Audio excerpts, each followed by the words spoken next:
This is still Too Many Movies, the podcast where we discuss DVDs, Blu-rays, and even the occasional VHS tape. I'm your host, Hal, and welcome back to another installment of Superman Summer, the Summer of Superman. Chaos, once again, welcome back. How are you? I am a lot less black than last time, but more offensively neurodivergent. Perfect. Well, let's not get into discussions of neurodivergency yet. Let's talk about Superman 4, The Quest for Peace. Ooh, this is an experience for sure. Yeah. An experience is a good way of putting it, yeah. Yeah. So, like the other Superman movies, I have my own interesting experience with this one that's very similar to Man of Steel, but way weirder. Weirder, you say? Yes, I say weirder because when I was first watching these movies for the first time, Superman 1 through 4, I absolutely hated Superman 4. Like, Sure. not only did I put it at a half star, but it was also in like my bottom 5 movies at the time. This was like 4 to 5 years ago. Right. And a lot has changed. Fuck. Say that again. You kids in your changed game, whatever it is. Yeah. Okay, before I go further, I just need to say, Dana, shut the fuck up. Stop telling people to play changed in their DMs, for the love of God. You're going too far. We can't control Danis, okay? I knew that long ago. Your point being? So anyway, Superman 4, The Quest for Peace. Okay, so this movie has went to from being in my bottom 5 to funny, but it's still bad, to a 6 out of 10, funny, but still bad, to I genuinely fucking love this movie. Slow climb, but it was all worth it to get to the top. For sure. Finally to my fucking favorites list now. Sure. Still at like the 7 out of 10 range on my favorites list, but right. It could climb. It could climb up more. To the full 5. For sure. I'm in the point of my life where, yes, I could absolutely buy a full 5 for Superman 4, The Quest for Peace. I'll never do it, but I absolutely can believe someone doing it, you know? Right. Yeah. And on top of that, even just aside from the obvious, I do think this is like unironically better than both of the Richard Lester Superman films. Yeah, sure. Yeah, Richard Lester specifically. I still think I preferred the Donner cut over this one. But I will say this is definitely a lot more fun than I initially gave it credit for. Yeah, I was in a similar predicament where I also hated this movie the first time I saw it. I gave it the iconic Hal half star. And looking back on it, that was just me not understanding things could get infinitely worse than Superman 4, The Quest for Peace. It could get so much worse. Absolutely, yeah. I still stand by it being a bad movie, but I don't think anybody who likes this movie would argue that. You know, you watch it and you go, yeah, of course it's bad. Like, anybody with eyes and a brain can tell you Superman 4, The Quest for Peace is a bad movie. But an enjoyably bad movie. There's a very big difference between painfully bad half-star rating and hilarious nuclear man shenanigans. Which we will get to. Yeah. For sure. Yeah. So I want to say I've definitely softened up on Superman 4, The Quest for Peace. I can't say it's one of my favorite so bad it's good movies, but there's too many hilarious moments to count where I can't give this, like, you know, at least a heart. It's like, it's bad, but it's funny bad. You know, Yeah. I agree. It is far funnier. I had more fun watching it than I did either of the Lester films, especially Superman 3. This is way better than Superman 3. Like I it's actually fun. Yeah, 100%. But and something that I did also do, like with the other movies, is that I did my own background research for this. Mhm. Again, I didn't have time to watch the documentary throughout the week. I was too busy Sure. reading my other Superman books, mainly All-Star Superman. But I did do some reading. So after Superman 3 got unexpected critical backlash, but it still made a profit. Mm. However, after the backlash and failure of Superman 4 and another one of the Salkinds films, they ended up selling off the Superman rights to Canon for $5 million. Whew. And so Canon was going to make Superman 4. No director that the cast absolutely hated. Gene Hackman was back. And from what I've read, they still got along with the director and they were having fun. Only one issue. Canon was pinching pennies like real bad. When you watch the movie, oh, were they pinching pennies? Lordy Lord. Yeah. I'll say this. Yeah. So on the fun factor, this has Superman 3 beat. I will say, to give the absolute minuscule amount of credit to Superman 3, the effects are better in that movie. The effects in Superman 4 are just Oh. bad. There's no way of going around it. The special I, effects in this movie are bad. Yeah, I like I can probably just I could go outright and say I think this has the worst green screen effects that I've seen in like any movie. It's Like by yeah. far. Oh my god. It's immediately noticeable when you watch the movie because you have that shot. They reuse this shot a lot in the movie of Superman flying towards the camera. It never looks natural. It always looks like they took him and put it in front of any it never matched with any background he was in front of. Never space, never Metropolis, never the sky. It always looked unnatural. Right. It was never not just a green screen. Like, Yeah. yes, when it comes to old green screens or blue screens, whatever colored screens they were using back in the 80s, they're always going to look worse than they would now. I get that, but some have aged much better than others. Yeah. And in Superman 4's case, you even have instances where the characters literally clip into the screenings that they're cut from. It's fucking edited in Adobe Premiere Elements. Yeah. Like I've literally used that service before and uh I think it was like the chroma keying aspect of it where the most that you could do with green screening elements just to get rid of their background is trying to wrap them around in a certain amount of points. That's what some of Superman 4's green screens feel like. Mm-hmm. It Because feel that's how Yeah, yeah, it because feels that's literally how very stupid the clipping it is. feels very amateur, like borderline YouTube video level. Yeah. You And want this to was know the what else 80s.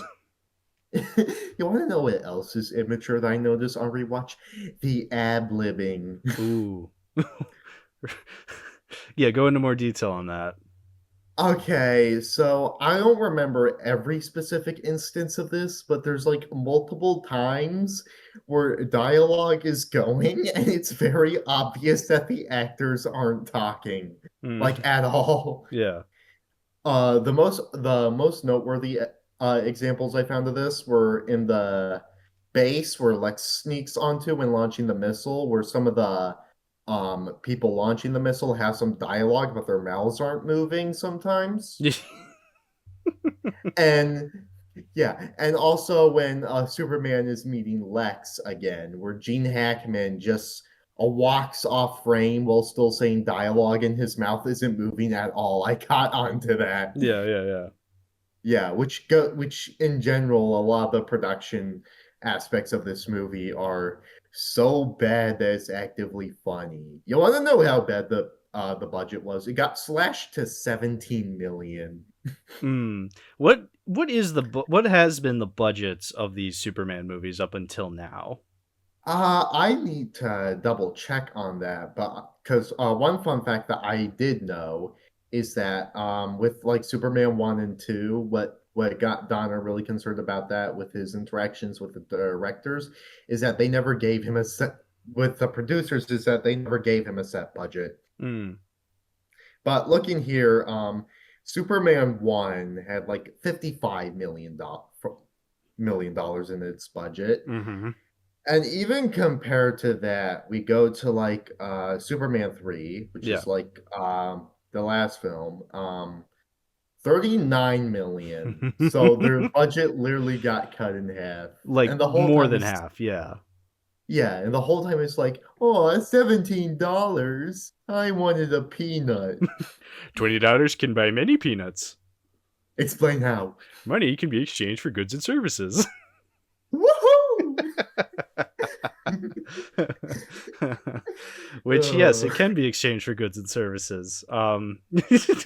But many of which were not used for this movie. Nope. Yeah, but yeah, okay, 17. Yeah, when you look at it that way, 17 million. Yeah, that's pretty much pittance. I mean, it's money we'll never see in our lifetime, but still, when we're dealing with movie budgets here, that's insane. Yeah. Even just saying, if you told me, oh, Superman 4: The Quest for Peace is the cheapest Superman movie, I believe it. just looking at the movie, you go, how is this allowed in theaters? oh my god, that actually reminds me of the funniest part that I learned from one of my friends. Oh, please explain. Okay, so obviously Superman 4, unlike the previous movies, didn't even have the budget to film in New York. Yeah, okay. I believe that. So you want to know where they filmed it instead? Canada, if I had to guess. Nope. Oh, really? Okay. You usually go to Canada for cheaper filming. Okay, what's cheaper than Canada? Milton Keynes. Or Milton Keynes. Which is a city in Buckinghamshire, England. They're filming my goddamn American superhero Superman in England? Yeah. And I learned this because one of my friends lives in the UK. Yeah. And it's like with so many movies, if they're really cheap and they want to take place in New York, but they can't film there, they go to Milton Keynes. Okay, Milton Keynes. Yeah, because I know they would, usually when it's like, oh, we can't film in New York, it's too expensive, we go to like Canada, or filming in Australia is also very cheap, cheaper. So, like, I've never heard of Milton Keynes. What's worse than that? Yeah, and I have no idea, but I've also heard that Milton Keynes is a fucking dump to live in. I mean, yeah, I've never heard of this place, but I buy it. Milton Keynes, England. Yeah. Okay. Oh man. Yeah. So that's how bad the production values for this movie are. We're working in fucking Milton Keynes. Yeah, we're going to England. No disrespect to the English listeners, all two of you, but Right. Oh man. Yeah, all two that exists and we can make fun of because making fun of the British is morally correct. Hey critic, if you're listening, I'm sorry. Hello, mate. Care for a biscuit? Tea time it is.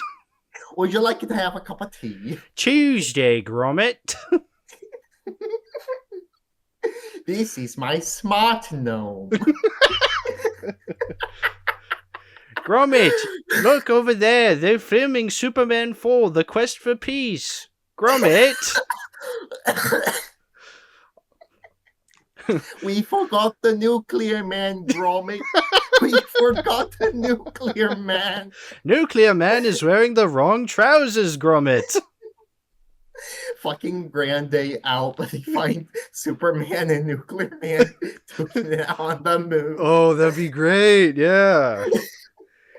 Gromit, why are those two men fighting each other in slow motion? I'm trying to enjoy my cheese.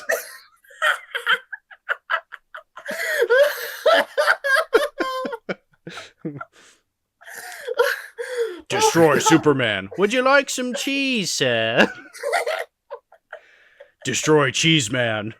No, it's Wallace.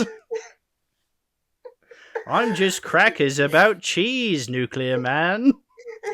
If I can't have your budget, at least I can still bag your Nuclear Man. Superman, Nuclear Man's destroying all the rabbits. I'll be there in an hour. In an hour? I can't wait an hour. Oh, not even Luthordale. Can't stand the stuff. Okay. Yeah. Enough Wallace and Gromit jokes. Let's talk about the second gift that God gave to Earth.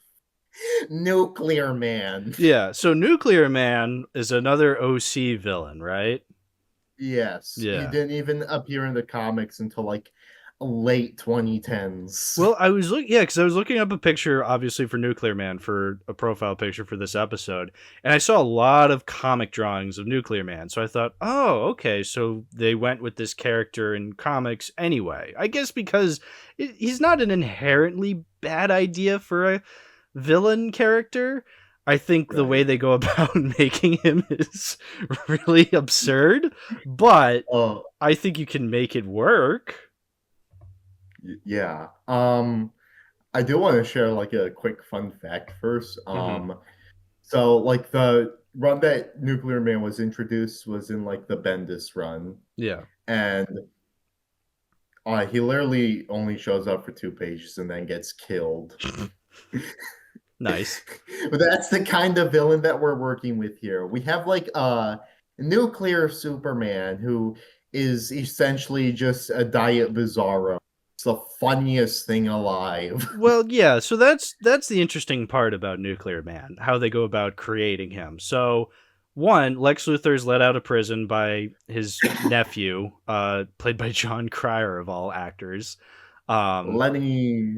Lenny. This predates Shark Tale. Holy shit! Yeah. Now we have a very solid quality seal for movies right here. If a character is named Lenny, it's probably very good. Very true. Very true. Lenny in the Simpsons movie. How about that? Yeah, exactly. Not Lenny. Yeah. Lenny's first scene is like super funny to me because the cops literally go into his car, he traps them in, and then he drives them off a cliff. Yeah. But the funniest part is that when you see the car falling, it's literally at a higher elevation than the previous shot it was in. Yeah, exactly. And then they crash and it explodes, but then they're fine. They come out all singed. It's like, all right, this is a live action cartoon here. This is the tone we're going for. I'm all for it then. Yeah. And then throughout the rest of the movie, he's like, whoa, Uncle Lex, totally tubular, dude. Totally tubular. Don't have a cow, man. Hey, Bert, what did you do at school today? I raped Millhouse. Don't. Up your asshole, Lenny. That reminds me of another funny part. When Lenny and Lex are working to make Nuclear Man, Lenny's like, "We're gonna be parents."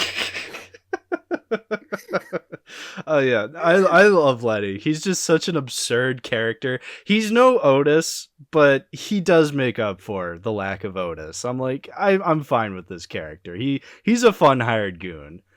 Yeah, same. And then finally going back on track. Yes, back on track. You have Nuclear Man, right, who is not only made from a single strand of Superman's hair as like this protoplasmic form, which somehow Lex runs away from the museum, which is fine. What the fuck? Right. So that's the other thing too. They have a whole Superman museum. They have one strand of his hair lifting up like 1,000 pounds to show, oh, Superman is so strong that his single piece of hair can hold up 1,000 pounds. Okay, cute. I like that. but then they just Yeah. easily break into it and use hedge clippers to cut it, and it just instantly snips. It's like, all right, how strong is this hair then? Fucking hedge clippers can trim it. Yeah. But whatever, they have the strand of hair. Yeah, and then they put it in a box. They put that box in a much bigger box, and then they mail that box. They mail that box to the sun. No, they put it. Yeah, they put in his DNA. They put in nuclear material, or no, the nuclear material comes from the bomb they strap the box to. They put Bombs. Yeah, they put in they put in strands of cloth on the off chance that the cloth will just mutate into clothes. Which it does. Which it does. So, you know what? I can't argue with that logic, but it's just so absurd. Yeah, so they just put all this like random shit in a box. They glue it to a nuclear bomb and they send it off into space. Superman throws that bomb into the sun, and then the space fetus is born. And the Nuclear Man is created, fully clothed, with the logo, with the giant N in the center of the sun. It's like, does perchance the N stand for knit? I mean, he is a villain after all. But yeah, the creation of Nuclear Man is one of the most absurd things I've ever seen in these Superman movies. But god damn it, it's so funny. Like, this is sci-fi bullshit that makes no sense I can get behind. Because, again, they put cloth in a box and it's like, yeah, the mutation will cause it to make clothes. It's like, okay, sure, Yeah. why not? Sure. Exactly. I'm fine with that. Yeah, like I talked about Man of Steel in the last episode, Mhm. and I'm like, Man of Steel, some of that makes sense, but honestly, a lot of concepts could have been cool. It's just kind of boring. This is stupid, Mhm. but it's fun. Yeah. I love it. Yeah, it is so stupidly out there with its concepts. It's just like, yeah, Nuclear Man, created by the sun and nuclear bombs, which, okay, let's kind of get into that because that is also a big part of this movie. So X-Men Apocalypse reference. Yeah, X-Men Apocalypse reference. I don't even remember the reference because I don't remember X-Men Apocalypse. It's really fucking funny because there's like a whole scene where they literally play Beethoven music over it, I think, and then Apocalypse just sends all the nukes into space and then disarms them. So Yeah. no one can stop him. I do not remember that at all from X-Men Apocalypse. So it's so bad. Yeah, It's I so mean, yes. bad. I remember it being bad, but I don't remember anything else about it. I just remember it being bad because, well, it's X-Men Apocalypse. Anyway, Yeah. so the movie's called The Quest for Peace, and the point of the movie at first is Superman is like, oh, the world is such a scary place. There's all this threat of nuclear war because, yes, the Cold War was still technically happening. It had been, we were in 30 years since the Cold War had started, and maybe actually close to 40 because technically the Cold War started like right after World War II. So that would have been the late 40s. And yeah, the 80s was when it was starting to ramp up again. America versus Russia, all that. Sorry, America versus the USSR. If we wanted to be technical. So yeah, I get it. The threat of nuclear war was still there. And so Superman at one point is like, all right, he gets a letter from a little kid saying, Superman, can you get rid of all the nuclear weapons? And Superman's like, yeah, okay. So he goes in front of the United Nations and he goes, hey, everybody, I like living on Earth, so I'm going to get rid of all nuclear weapons. And everybody claps. And then it just cuts to a montage of everybody launching nukes into the sky and Superman going and putting them in a giant net in space. Yeah, it's really silly. It's like, yeah, I remember reading, obviously Christopher Reeve had a lot more say in this movie, I think, because this story specifically was one that Reeve was passionate about. He's credited for being part of writing the story, yes, because it says story by Christopher Reeve and other writers. So right. yes, obviously yes. Yeah. And I think a lot of it compared to another Cold War movie that I want to reference at some point, it means a lot more well that other one, because I think it is kind of representative of like a lot of the fears that we are currently facing, like a lot of this, the world always just being on the brink, and a lot of just this country just destroying itself more and more. And like, but this is a universe where Superman is in. So maybe instead of just writing to our congressman who sometimes we're not sure if they're reliable or not, we write to someone who can actually take action and do the right thing to stop the Cold War. What you said, I think the way that goes about it is really silly. Yes. So that's my bigger problem, because well, first of all, the idea of Superman going up to the United Nations and being like, I'm getting rid of all nuclear weapons, and everyone just clapping is so absurd, because it's like, I get it, it's a fantasy movie. Realistically, though, nobody would be clapping. They'd be like, fat chance, Superman. Like, yeah. So, and look, I get it. It's a fantasy movie, and Christopher Reeve, from the sounds of it, had the biggest heart in the world. I don't blame him. I'm just saying that is an absurd story to make Superman be like, yeah, I'm getting rid of all nuclear weapons. I solved all wars. It's like, not that simple. But in the realm of this being a stupid movie that makes no sense, sure, why not? Yeah. I'm fine with that. And is better than the other Cold War DC movie. Might as well reference Wonder Woman 1984 while I'm at it. Oh yeah, Wonder Woman 1984. Oh, fucking embarrassment compared to this. Oh my god, yeah, this is much better than Wonder Woman 1984. Yeah, because like even with all that you laid out, I think Superman just actually standing up to the United States and all of them agreeing to just get rid of all these nuclear weapons, while Superman still has to deal with the guys who want to profiteer off of the war, and this a whole nuclear man who's like a representative of all these nuclear weapons being unleashed all to him, just having to deal with the aftermath of that is still way more realistic and less bullshit than a guy becoming a wishing stone. Yeah, the wishing stone. Fucking hell. Oh, but yeah, no, I think it's a dumb story. I think it crosses a line into this is absurd. But again, it's a fantasy movie, so I'm willing to forgive it. And again, Christopher Reeve obviously didn't mean any malice. He had the best intentions when writing this story. So it's like, God bless him, good for him. But again, this movie has a budget of $17 in a sandwich.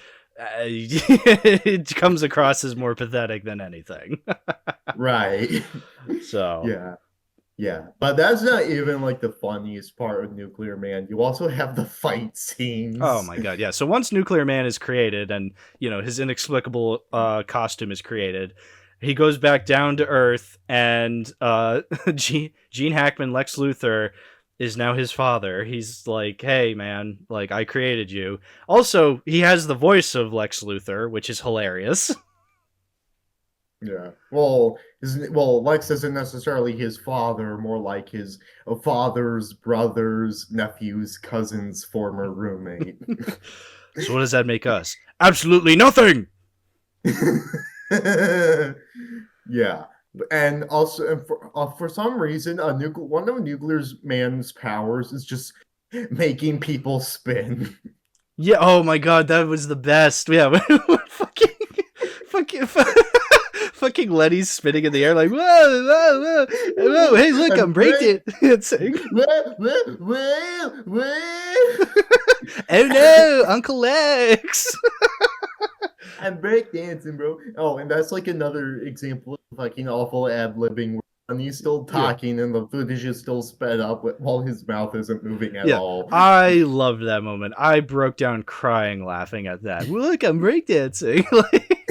it was that's a moment I think of fondly because it's like, oh my god, yes, I can actually laugh at bad movies again. Again, Superman 3 was so bad, I thought I was broken from not being able to laugh during it, but watching this and crying laughing on several occasions, it filled me with hope again, where I'm like, oh, thank god, I can laugh at bad movies. Yeah, and they do it again with the fucking SWAT truck. we're literally the SWAT truck is spinning and everyone inside the truck flies up out of the truck into the sky. Yeah. It's so funny. Yeah. But yeah, the fight scenes between Superman and Nuclear Man are, like I said, absurd. They are so ridiculous because they're fighting on the moon and there's no gravity on the moon. And so they just decided to slow the footage down to make it look like they're floating, I guess. Yeah. I'm gonna be straight up honest. Literally, the entire climax with Nuclear Man, every single fight scene with him, I think that they managed to capture 1,000 more times more acid energy and absurdness into a single frame than Pink Floyd The Wall does in runtime. Fair enough. Yeah. Like, you already have the first fight scene where it lasts from 7 to 8 minutes. Yeah. And the moment they're falling off of the building, you have these poorly formatted green screens, this shitty chroma keying, where they just fly everywhere. They do the same animations and loops over and over and over again. Yeah. Suddenly, the more that you watch the fight, as it just goes on, your brain starts to collapse within itself as Nuclear Man forces Pompeii to erupt and takes the Statue of Liberty, is, again, another shitty green screen and tries yeeting tin keens where Superman has to catch it. Yeah, it's absurd. So absurd. And it goes on for way too long. And this movie is only 90 minutes, by the way. It is the shortest Superman movie of the Reeve era, which is hilarious because, I mean, I prefer that because when you get to Superman 3 and it's still 2 hours long, it's too much. It's way too much. Right. Whereas here, it's only 90 minutes and yes, it gets very slow towards the end because of the constant bad editing and pacing, but I much rather prefer that because what I'm watching is so funny. Yeah, I actually part of my research, I did find out that 30 minutes of this movie got cut due to poor test screenings, which I think was for the best, especially since they did drag out the Nuclear Man shit. Yes, very much so. Yeah, it's poor test screenings, and they still kept the Great Wall of China building vision. Oh my god. That was part where my brain started to collapse because when you get to these whole landscapes, it feels like that they're literally putting these characters over a fucking PNG. Yeah. I'm not kidding. Yeah, no, it's absurd. Yeah, and so then Nuclear Man destroys part of the Great Wall of China, and Superman comes down, stops him, and the way he rebuilds the Great Wall of China is he just stares at it, and its stop motion builds back into the Great Wall of China. It's like, oh my god. It was far funnier. It expands upon, the whole making the fuck up powers that Lester was doing in the other two movies. But for some reason, this is so stupid that it wraps back around into being hilarious, where I'm like, you know what? Sure. He can just look at the fucking Great Wall of China and build it with his vision. Why the fuck not? Yeah. Exactly. And then the first fight scene with them ends with Nuclear Man kicking Superman in sky, and after that frame his cape flutters to the ground. Yeah. It's so stupid. Very. As Superman gets sick and old until he uses his crystal meth to fight Nuclear Man again. Yeah, this crystal that was introduced in this movie where it's like, oh, the voice of his mom in the spaceship is like, hey, just so you know, that we have this crystal that has the last of Krypton's power. It's like, this is the first I'm hearing of this, but okay. And then later on in the movie, oh, only use it in an emergency. Oh, well, Nuclear Man scratched me with his long nails and it's making me grow old, and so I'm gonna use this crystal, I guess. I don't know how he uses it, but he gets his powers back. It's like, oh, okay, great. Oh, then in like the second fight scene, Superman just throws Nuclear Man up to the moon Yes. where they duke it out. And I swear there's like one scene where there's like one shot where Nuclear Man is about to pounce on Superman, like, and I swear I have to sometime me when my dad starts beating my mom, but my Nuclear Man suit just came in the mail.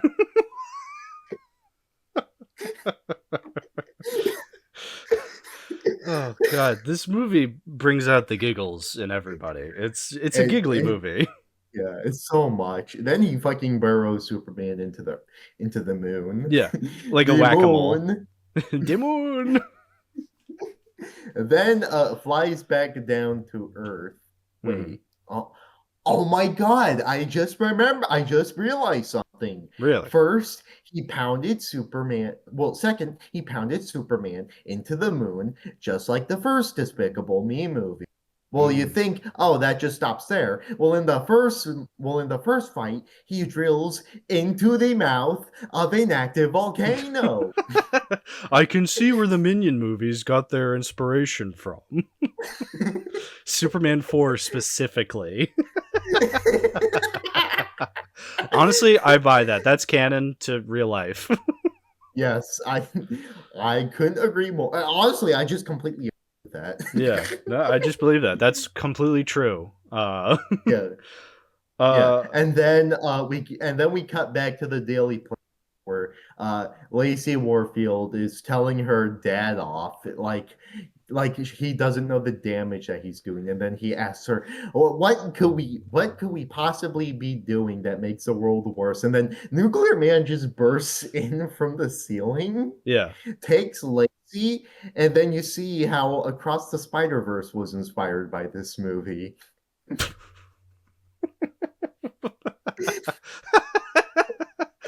Well, yeah, it was only a matter of time before we got to the they breathe in space allegations. So, okay, we have to talk about this. Sorry, go ahead. Yep. And that's a picture of me in outer space. You went to space. Sure, you've never been?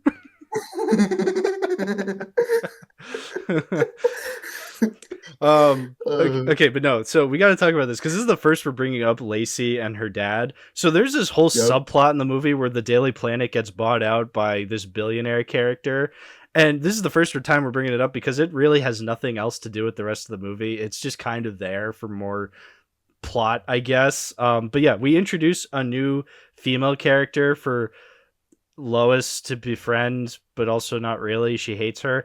I don't know what the point of this character is, you know, because she's just there for like another forced love triangle, I guess, between the three of the characters. I don't know. I will say I do think they're probably, outside of the first movie, they're probably my favorite OC additions to the Reeve movies, because I feel like this aspect of the movie has something where, unlike 3, which is a movie that is for no one and is about nothing, I feel like with 4 there is at least some commentary on news, on journalistic integrity and tabloids.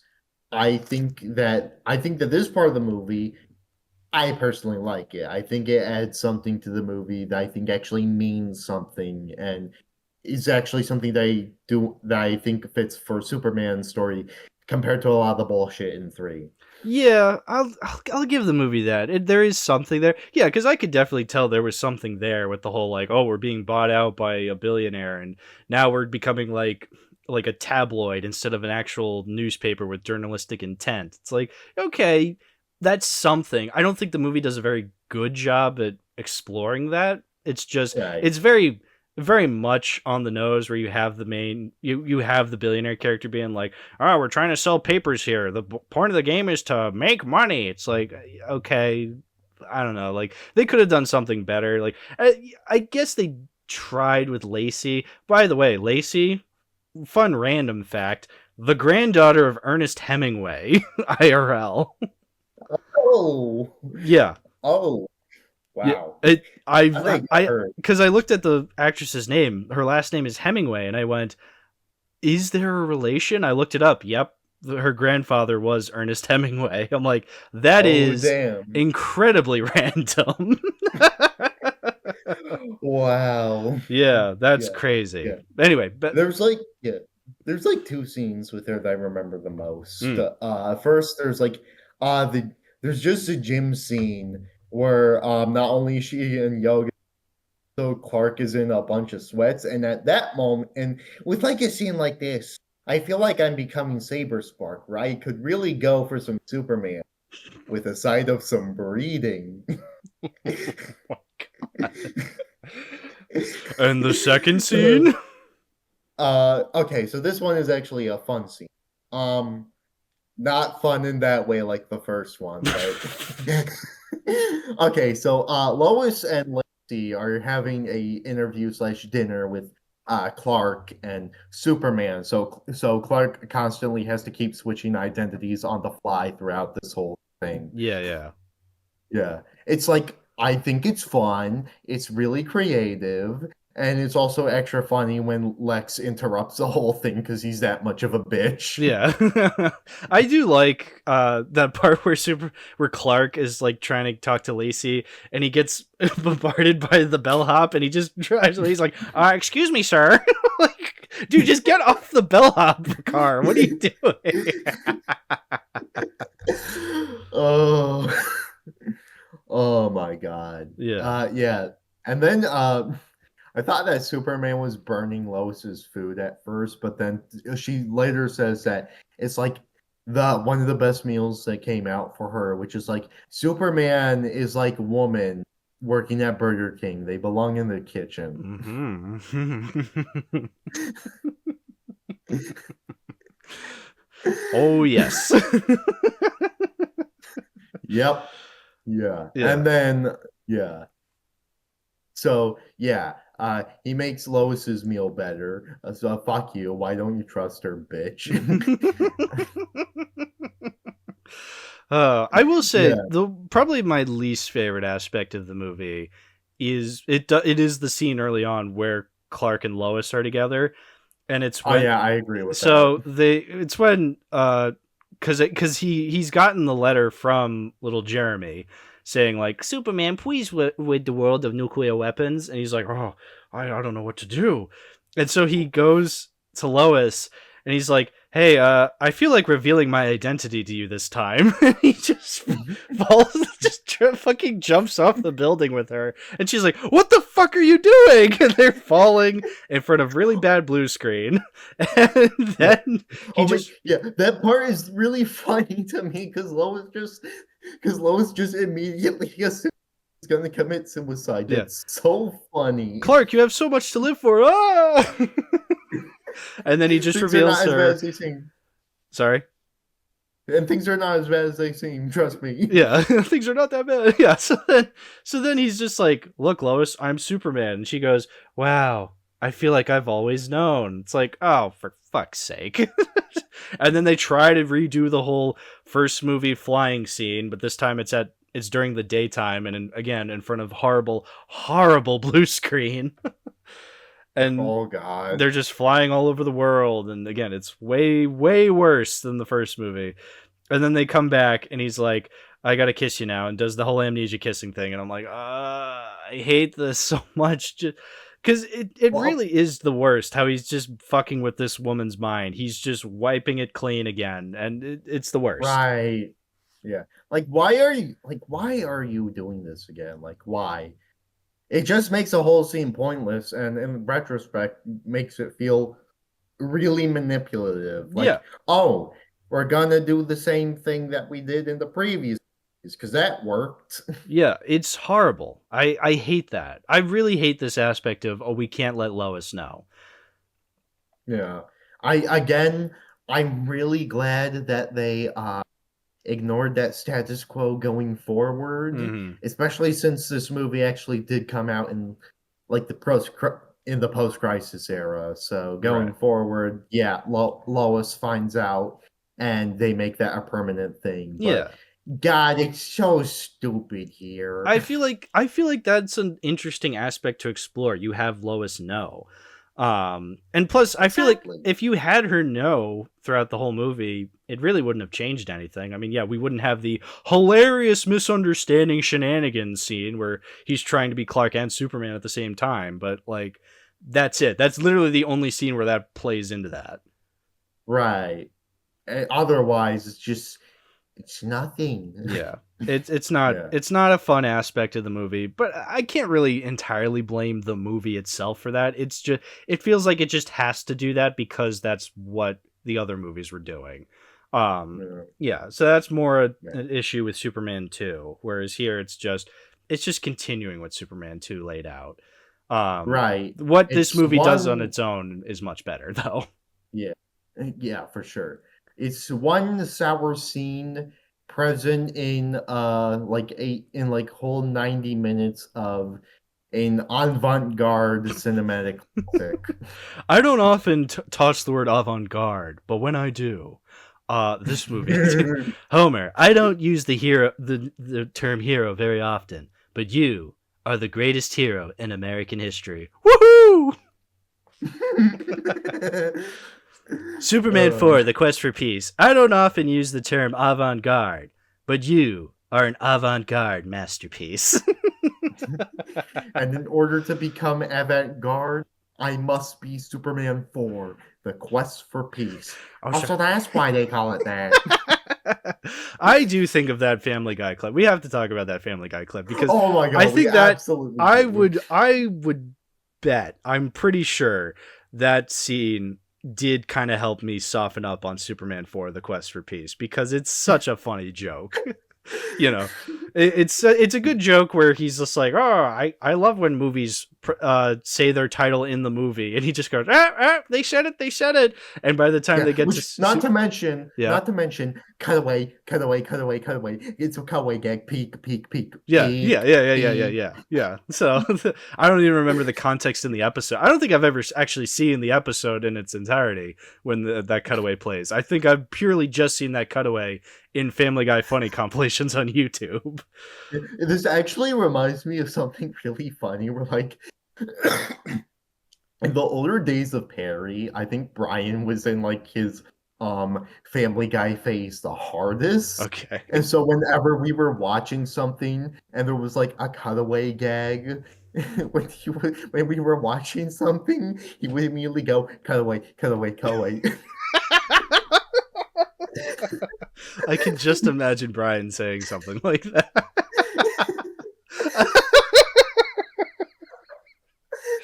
Cutaway Family Guy reference? That's incredible. Yeah. But Yeah, this is why Hotel Transylvania 2 is peak. oh, because it has cutaway gags, of course. But yeah, no, I think it's a funny cutaway gag for Family Guy, and then yeah, just the fact that the only way for me to solve this crisis is to become Superman 4, The Quest for Peace. It's like, and I love the nonchalantness of Peter being like, oh, so that's why it's called that. And compared to like literally every other part of the joke where he goes, he said it, Yeah, it's so funny. So yeah, I would bet you that clip definitely helped a lot in me softening up on Superman 4, The Quest for Peace, because it's a genuinely funny joke. And actually watching the movie, separate from the Family Guy reference, it is funny. The movie is very funny. It's absurd at times, but it's absurd in the ways you want a movie to be absurd. I think calling this movie, dumb and stupid and that being negative, I don't believe that, because I just had such a fun time watching it. It's a very funny failure, It's it's just absurd enough that it's hilarious to sit through. I can't imagine watching this and being sour the whole time, unless you seriously take the Superman movies so seriously, where you're like, this is ridiculous, this is bad. It's like, what? Have you been paying attention with the last two movies? You know, like, if you're mad at this movie for being absurd, I'm sorry. I don't know what movie franchise you've been watching.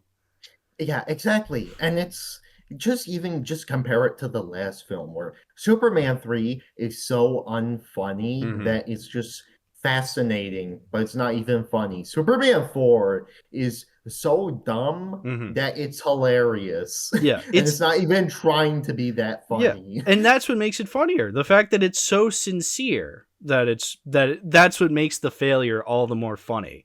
You know, it's an enjoyably hilarious movie. It's pathetic. It is pathetic. It is bad. Like, there's no way of going about that. You look at the movie, it's bad. It's cheaply made.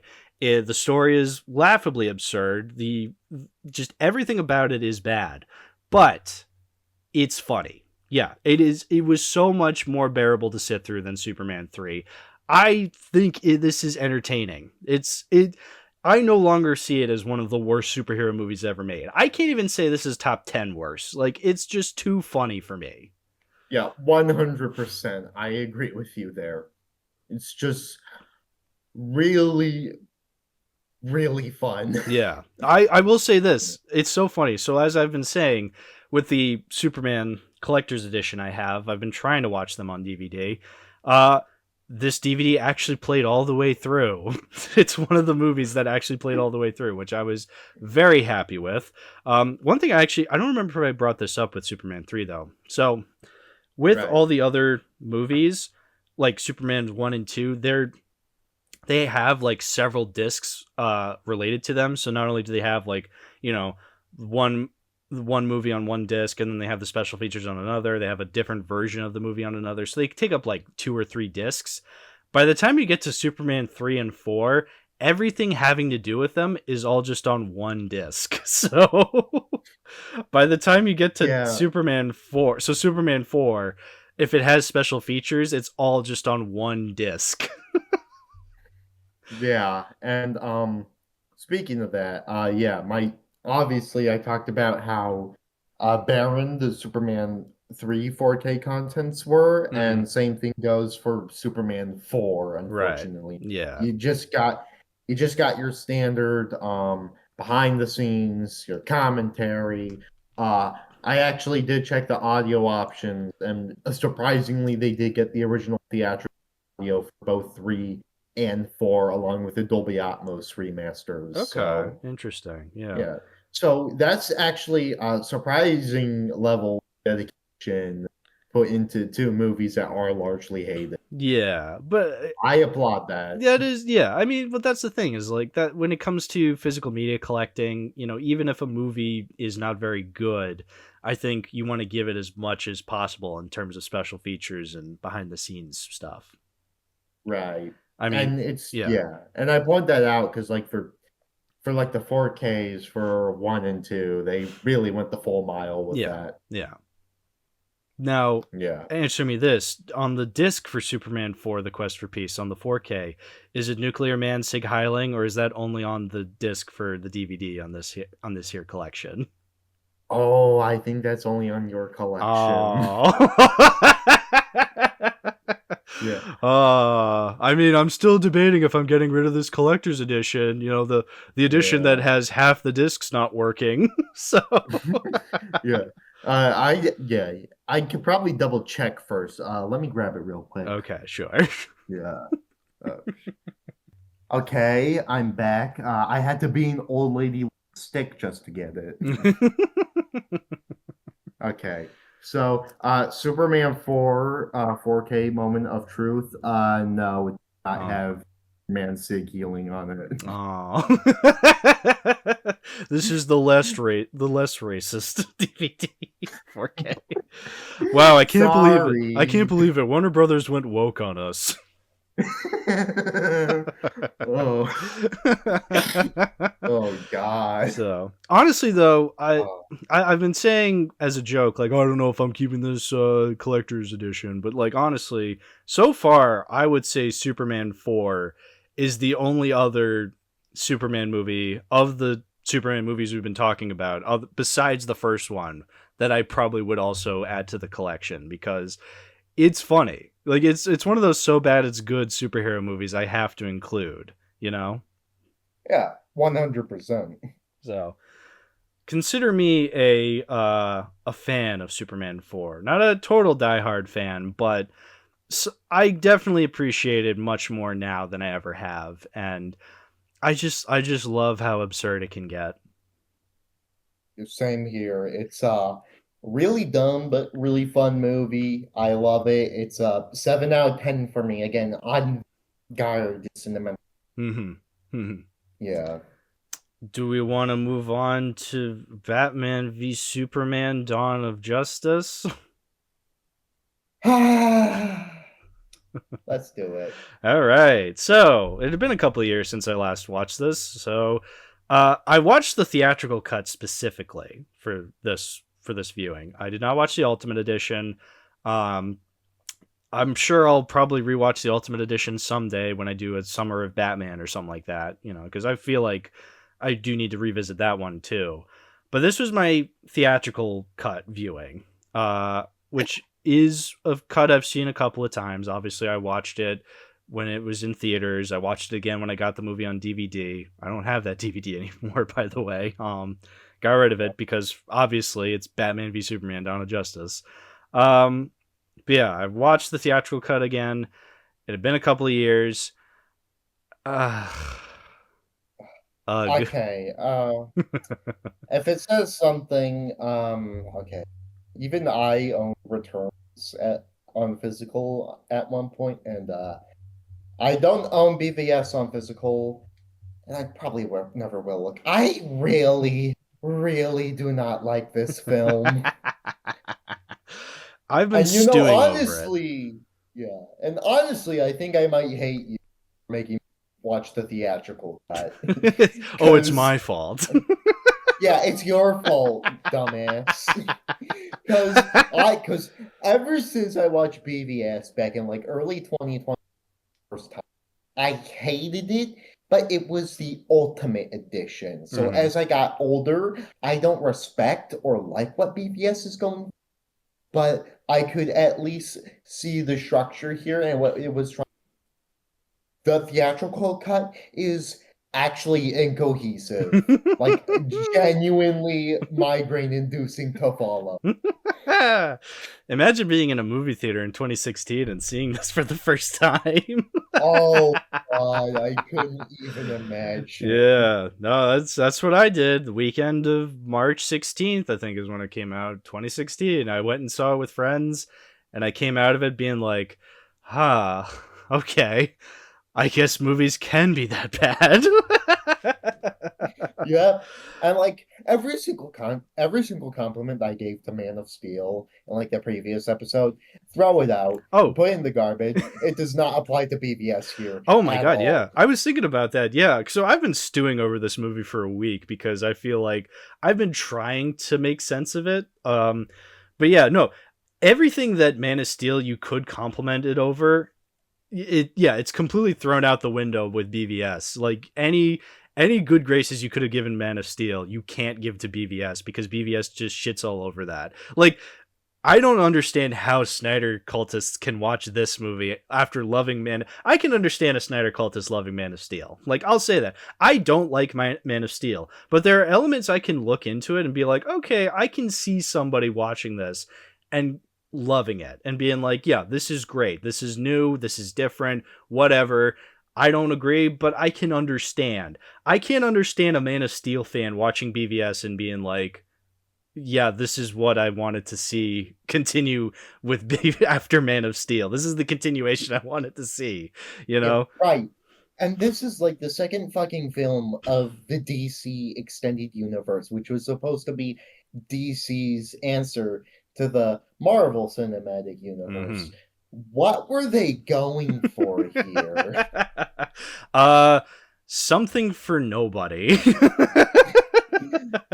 Like, it's fucking Civil War if it was the second movie of its universe world Yeah. build. Yeah. So that's the thing, is that this, not only is this a terrible idea for, it's not inherently a terrible idea. I mean, it is, but what I mean by that is when you have you have a cinematic universe, you have to come up with movies to introduce characters before you can have your big crossover event. Whereas here, this is your second movie, and it's already sort of kind of a crossover event. So Right. right off the bat, it's not a good idea for a cinematic universe. For a one-off movie of being like, hey, let's do a movie where we have Batman and Superman fight each other, I can see that being kind of fun, but Sure. that's the But but that's the yeah. big problem, is that yes, this is the second installment in the DC extended universe trying to set up Justice League and who knows what beyond after that. I'm going to Yeah. spoil it for you folks. Nothing happened beyond that. Yep. And even then, that the second film of this universe isn't Batman versus Superman. It's Batman v Superman, Dawn of Justice. Mm-hmm. You know, V like a courtroom case. Yeah. I think you can see where I'm going. uh Film is insanely pretentious. Yeah. Well, I think I've told this before, but like I remember some people before the movie even came out, they were speculating, oh, it's called Batman v Superman because the V stands for 5 because this is the 5th movie in the Nolan trilogy. Like, are you kidding me? Oh Like, my god. like, look, I was a dumb child back in the day, but even I wasn't that stupid where I'm like, oh yeah, that's totally what they're doing, guys. It's like, even I was like, what the fuck are you talking about?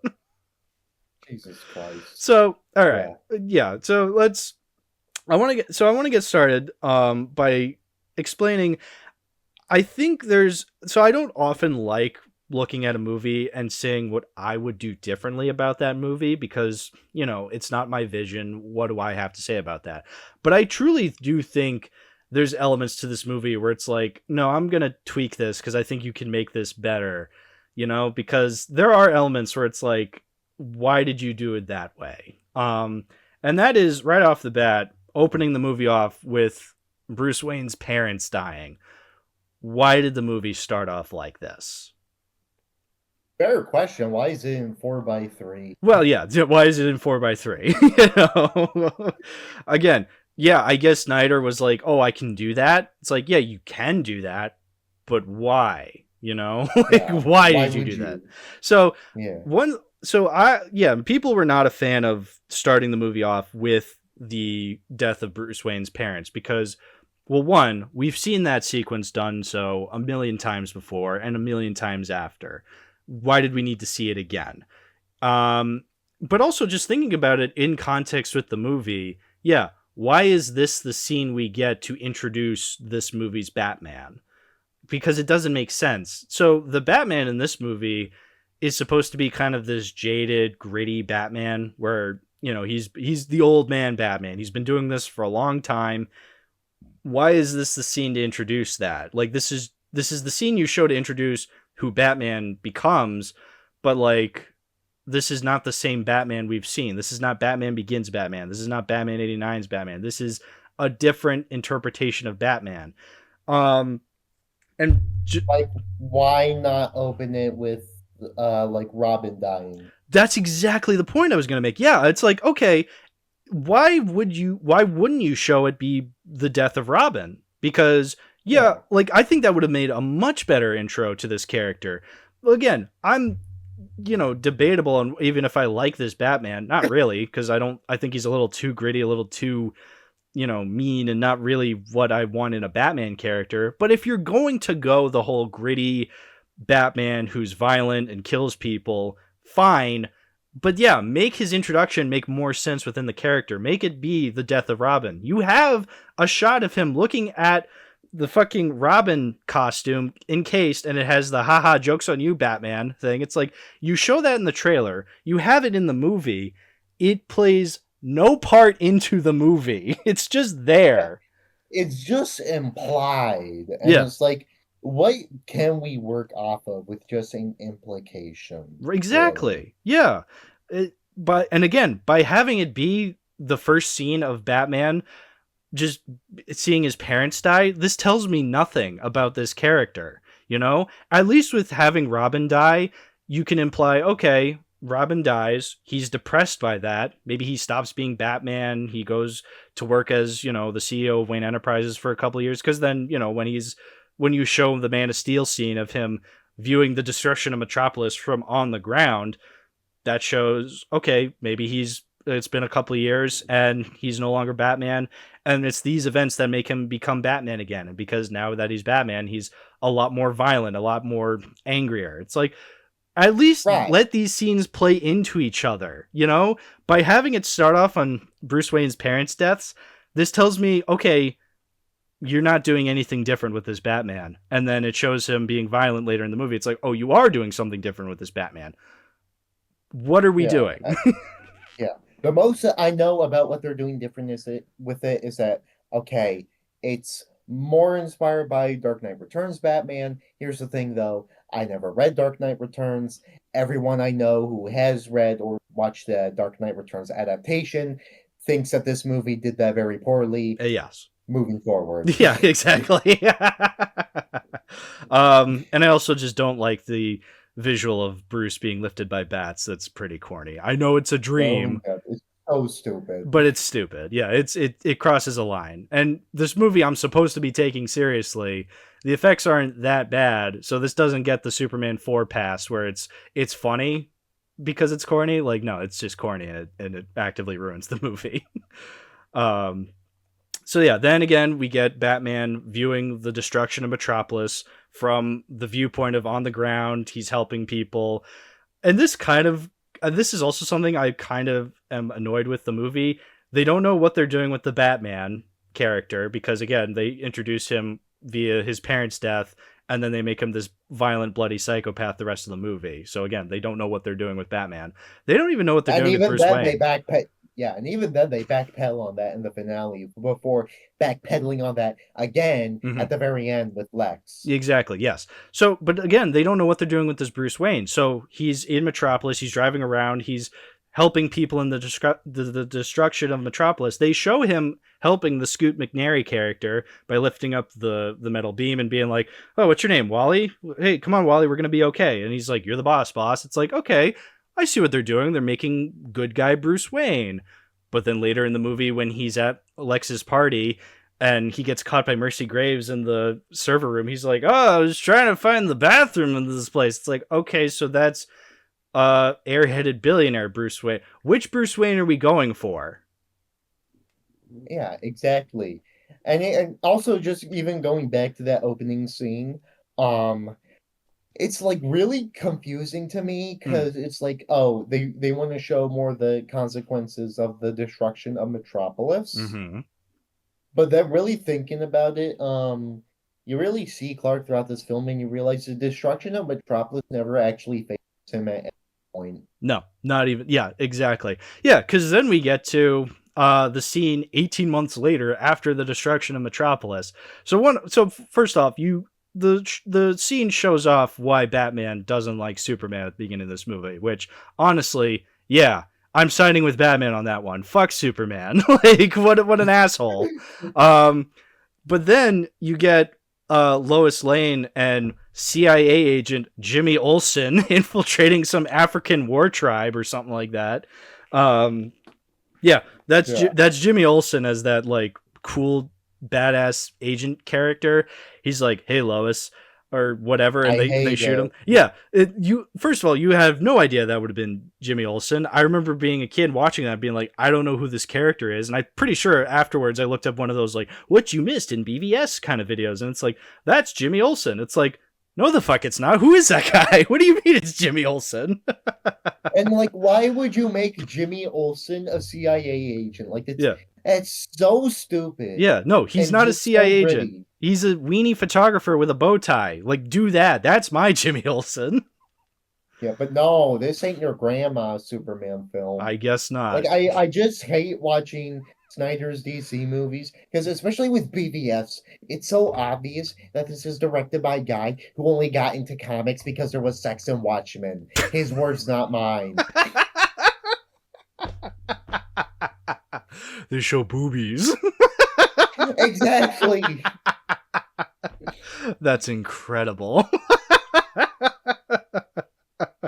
There needs to be a fucking Soyjack comic where it's like an angry nerd character being like, you only got into reading comics because there is sex in Watchmen, and Zack Snyder's the Chad and he's like, correct. That is so funny. You rambunctious rapscallions. Yeah. I molded you as the soy botnik and me as the Chad botnik. That's so funny. Anyway, this scene bothers me though, not just because they make Jimmy Olsen badass, which it's incredibly lame because then they shoot him anyway, so it was entirely pointless. But then it's dumb because it also introduces Lois's subplot because her journal gets shot up by one of the hired goons.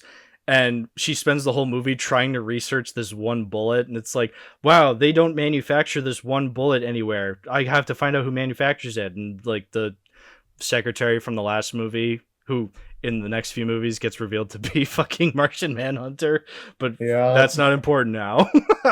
That's just what I remember. Anyway, he says, oh yeah, they're manufactured by LexCorp. It's like, okay, so Lois's whole plot line in the movie is entirely pointless if they didn't manufacture their own bullets. If they just used generic bullets, she wouldn't have had a point in the story.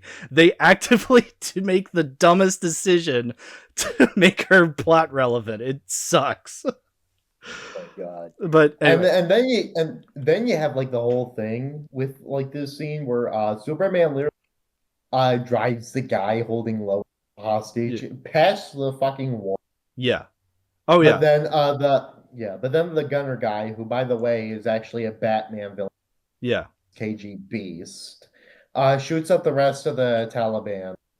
And now Superman's conflict in the movie is the world questioning him on international missions. So that's the thing. So yeah, that's the thing is like, okay, Superman enters into the story now, officially. It's not just from a Man of Steel flashback. It's actually, okay, now he's in the movie now. And I thought, and you think, okay, the last time we saw the Superman, he had just snapped Zod's neck to save people, and he didn't enjoy it. He clearly was very torn up with having to snap Zod's neck. So you think, okay, maybe in this movie, he'll be less violent. He'll be less, blood hungry. He'll actually try to be a fucking superhero. No, he just instantly kills that fucking guy because Lois had a gun to her. Because Lois had a gun to her head from this guy. He just fucking murders that guy in cold blood. It's like, oh, so the ending of Man of Steel meant nothing. It was entirely pointless then. You want to know what's like even? You want to know what's like even dumber? They literally could have figured out, that Superman wasn't involved if they actually didn't, if they actually looked through the bodies or did an autopsy or some shit and found out that there were bullets in them. Oh yeah, yeah. I mean, look, he did kill the main guy, but then I guess he didn't kill the other characters, and yet nobody knew about that because they just didn't check to see that there were bullets there. It's like, yeah, everyone else got killed with guns. By the way, LexCorp bullets, like. They know that there's only one manufacturer of these kinds of bullets, and it's LexCorp. Lex Luthor would have gotten away with everything had he just used generic bullets. He had to actively use his own bullets. Why? There's no point. He could have just used generic bullets and gotten away with everything. Why do you need your own bullets? Like, why do you need to come up with your own manufacturing bullet? It makes no sense. Yeah, exactly. But even just putting this aside, this movie trying to have like a profound a profound message or explanation of whether we should control Superman and him getting into international inventions is like so dumb. Mhm. And I already said this because of literally the trailer for the James Gunn movie where he literally does the same thing, solving a war between two countries. Right. His answer to that, people could have fucking died. Yeah. Is that not reason? And That sounds exactly like something Superman would want to do. Like he'd want to save people. Whereas here, the Superman just kills a guy because he can, because he wants to, because I hate this Superman. I hate this Superman so much. I hate Henry Cavill Superman in this one, which I feel really bad. I really feel bad for Henry Cavill because he's a great actor, but my God, he's given nothing to work with. I hate this character so much. He is such an asshole. Genuinely, very, very sucky shit. Even just looking through my notes, yeah, this movie doesn't understand Superman or Batman. Right. But with Superman especially, yeah, we already going over how it doesn't understand him as a character. I don't think this movie even understands him as a symbol. No, they don't. Yeah, so again, I can forgive it in Man of Steel because it's like, oh, it's different, whatever. But like, at least with the ending, you could interpret, okay, maybe it'll get better. No, they doubled down on him being this bloodthirsty asshole. He genuinely looks evil throughout the movie. Like, this Superman looks evil. And I'm like, I'm supposed to see him as a hero, quote unquote? No, he's a genuine psychopath throughout the majority of the movie. And the worst part is, he only gets 40 lines in the movie. Like, he does not talk at all in the movie. He gets, like, occasional lines, and the lines he says is, I don't want to have to kill you. It's like, what kind of fucking symbol of hope is this character? Yeah. And even then, even as, like, just, I'm trying to find the best way to put it, but, like, literally every single time he's trying to save people, he looks so bored. Every single time. Miserable. Yeah. And every single time they try having like a debate of whether to accept Superman or not, it just feels so fucking shit. Yeah. Like I'm trying to wrap my brain around this, but like it's just a bunch of people interpreting him as like this god figure. I'm done with it. Superman's not a god. The fucking Neil deGrasse Tyson cameo. Well, Superman is blah blah blah. It's like, what the fuck are you doing here, Neil deGrasse Tyson? But yeah, during that montage, he looks genuinely miserable to be saving people, and it's like, yeah, okay, I guess that could be an interesting character, but I don't want to necessarily see a main character look miserable doing what they're doing in the movie. You know, it's like, that's not a good story to tell, to be like, I hate being a superhero. You know, it's like, Jesus Christ. Right. And like, I think I do know the reason for why a lot of the movie is like this way. So this is another thing that I discovered from the same friend I was talking about who lives in the UK, but I think it also has to do with the movie's general philosophy. Are you aware of the philosophical system called objectivism? I've heard of it. I don't really know much about it. So it's developed by Russian-American writer and philosopher Ayn Rand, who Snyder has been very open about being inspired by, which is why people usually call him very Randian. Okay. And it's described as like the concept of man as a heroic being with his own happiness as the moral purpose of his life, with productive achievement as his noblest activity, and reason as his only absolute. Okay. So it's basically going against the core altruism of Superman. Right, okay. Yeah. Which, again, if you're going to do that, yeah, I guess that does suck. Because, again, like we talked about with Man of Steel, him being this miserable character is not at all what Superman is. You know, you want him to be this happy, optimistic character. And it's doubled down so in this one, which makes it even more unbearable to sit through. If you're going to do miserable Superman, objectivist Superman, fine, but you got to get it right pretty damn well. And clearly Snyder does not have the skills to do that. Yeah, and I think I think that's also a huge reason why a lot of the movies so goddamn nonsensical and why so many of the characters are. It's Snyder's most Randian movie by far. And so much of the character motivations and plot don't make any sense when you look at it from an objectivist point of view.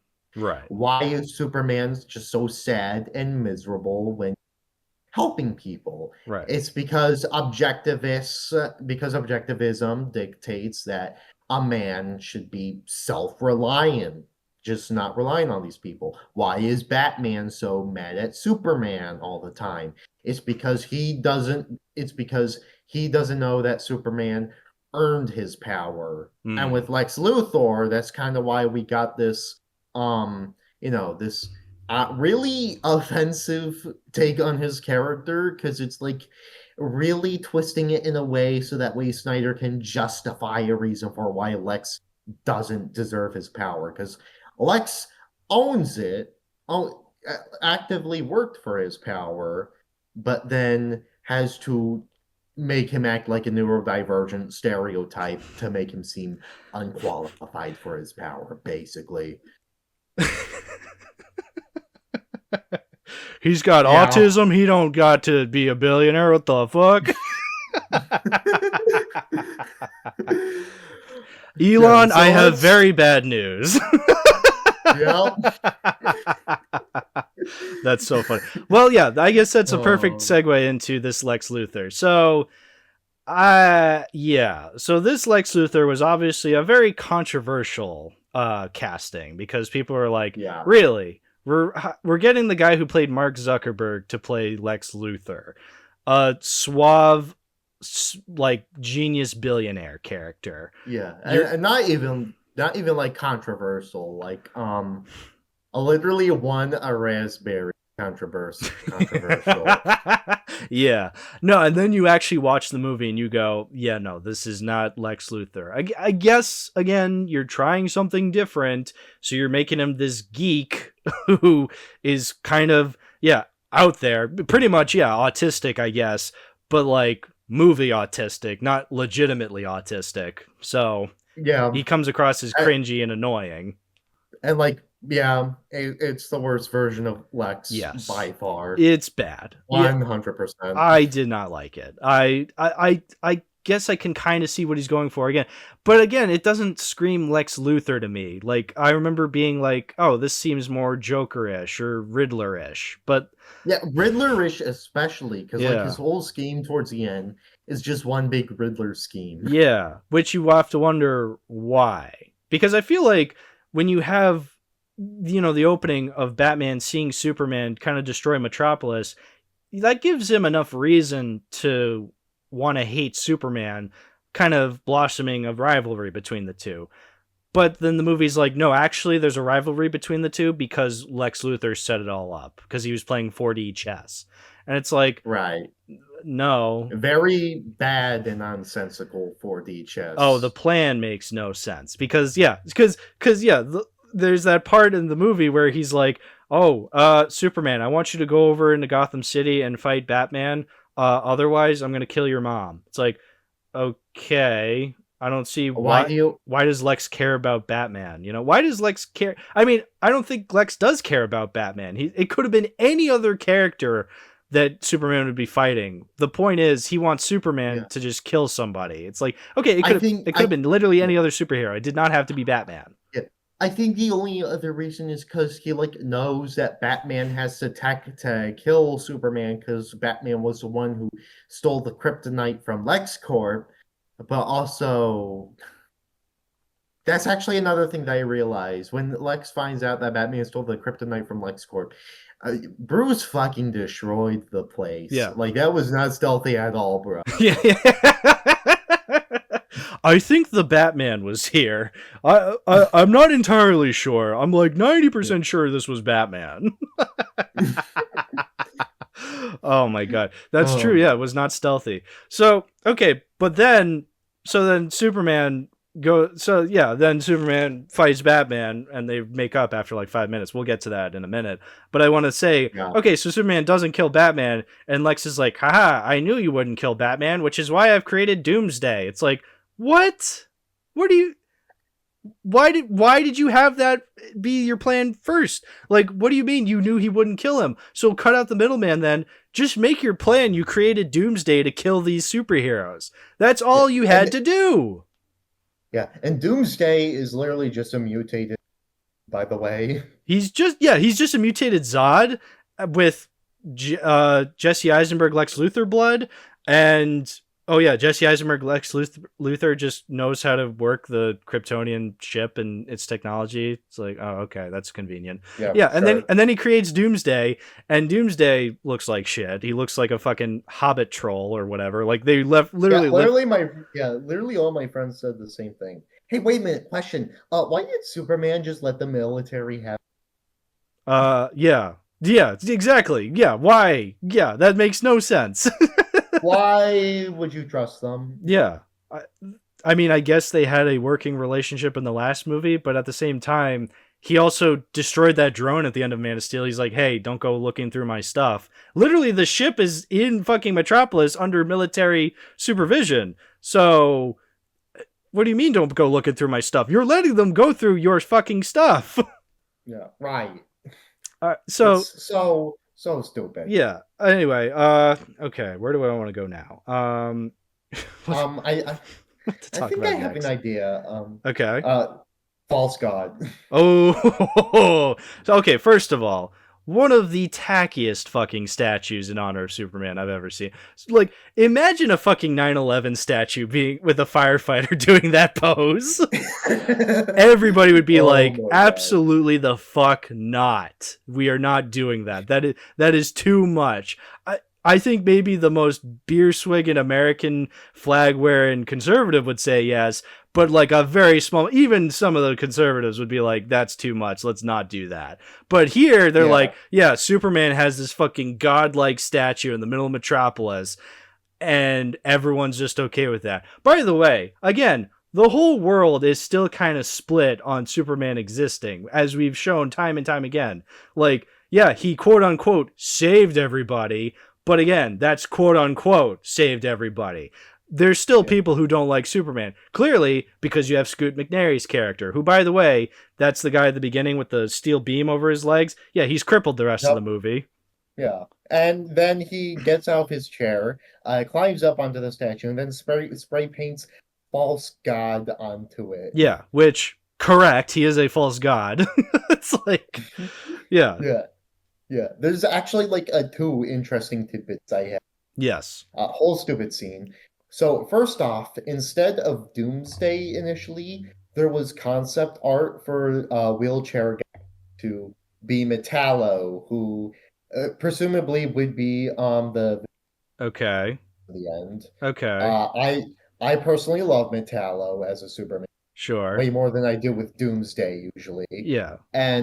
But he probably got off easy because I don't trust Snyder with him, especially since Metallo as a Superman villain especially is very, very representative of how bad pro-military can be. Right. Okay. These movies want to be pro-military.